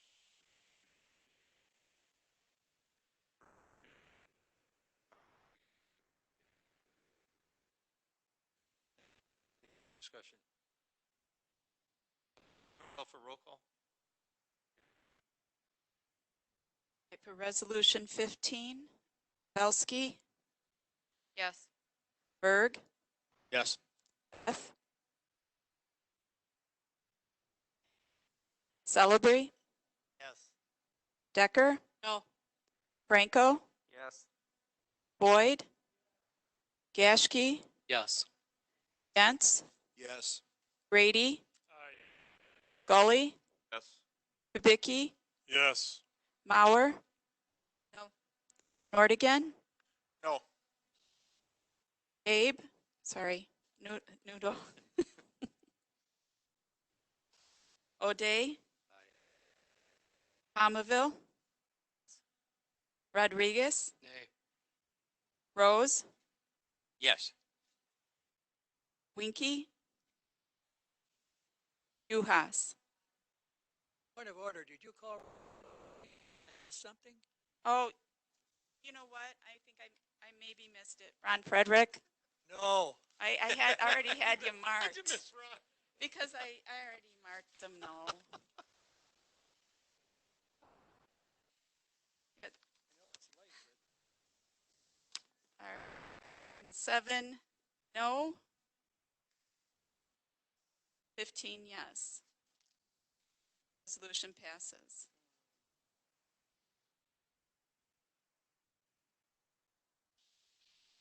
Resolution 17 from the Planning, Development, and Extension Education Committee, a resolution regarding Paul Lauren Properties LLC owner, Chris Klemko, agent, requesting an amendment to the adopted land use plan map for Kenosha County 2035, map 65 of the comprehensive plan, from general agricultural and open land, suburban density residential and mixed use, to general agriculture and open land and mixed use, Town of Paris. From the Planning, Development, Extension, Education Committee, Gashke, yes. Mauer, yes. Beth, abstain. Nudo, yes. Rodriguez, excused. Supervisor Gasky. Thank you, Mr. Chair. I move resolution 17. Motion by Supervisor Gasky, second by Supervisor Mauer. Supervisor Gasky. Thank you. Again, this is the same property located at Highway 45 and 142. This would be a comprehensive plan change. The Town of Paris recommends the approval of this, as well as our committee. Ask for your support tonight. Any discussion? Favor? Aye. Any nays? Supervisor Beth abstaining. Communications from Andy M. Bueller regarding future items scheduled before the Planning, Development, and Extension Education Committee. Even file. Claims 6, Christine Elizabeth Stark, property damage. Council. 7, Opal J. Jensen, illegal transfer of property. Purchase. Council. 8, Annette Flynn, harassment and slander. For the Corporation Council. Point of order, Mr. Chair. Question. Who's on? Which one? Me or? I think he'd be. How do you feel? Gotta be quicker, Gabe. Gotta be quicker. Through the chair to Chairman Grady, can we get a report on this to Public Works as well, seeing as this has to do between Kemper Center and Kenosha County, assumed by Corporation Council? Although, as I've mentioned before, I generally don't like discussing claims against the county in open. I'm certainly happy to discuss with you individually what's indicated.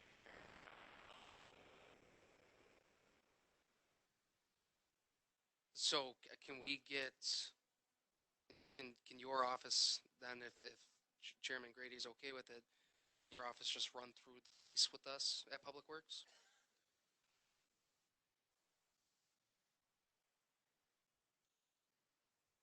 I will work with Chairman Grady to see what we can present.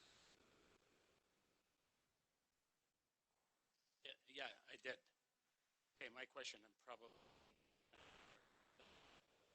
On item 8 or what? So, yeah, 8. Where he says harassment and slander.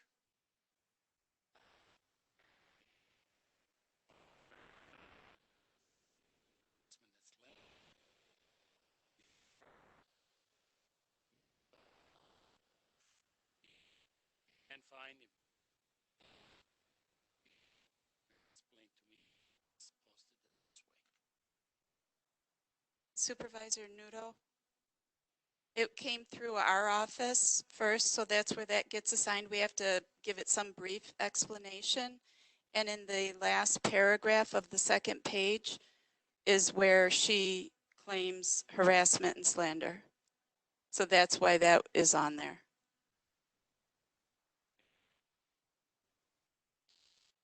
Any other questions on 8?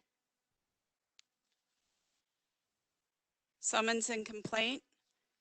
9, David Frankie versus Kenosha County for defamation and emotional distress. For the Corporation Council. Number 10, Blong Yang versus Susan Powers, violation of constitutional rights. For the Corporation Council. Approval of the June 16th, 2020 minutes by Supervisor Berg. I move last month's minutes. Who seconded? Dave Celebrate Beach. Motion to adjourn. Motion. Wait, we have to vote on the minutes, You're please? gonna vote on it? Are we gonna vote? In favor? Aye. You opposed? Second. You opposed? Aye. That's my vote. Aye.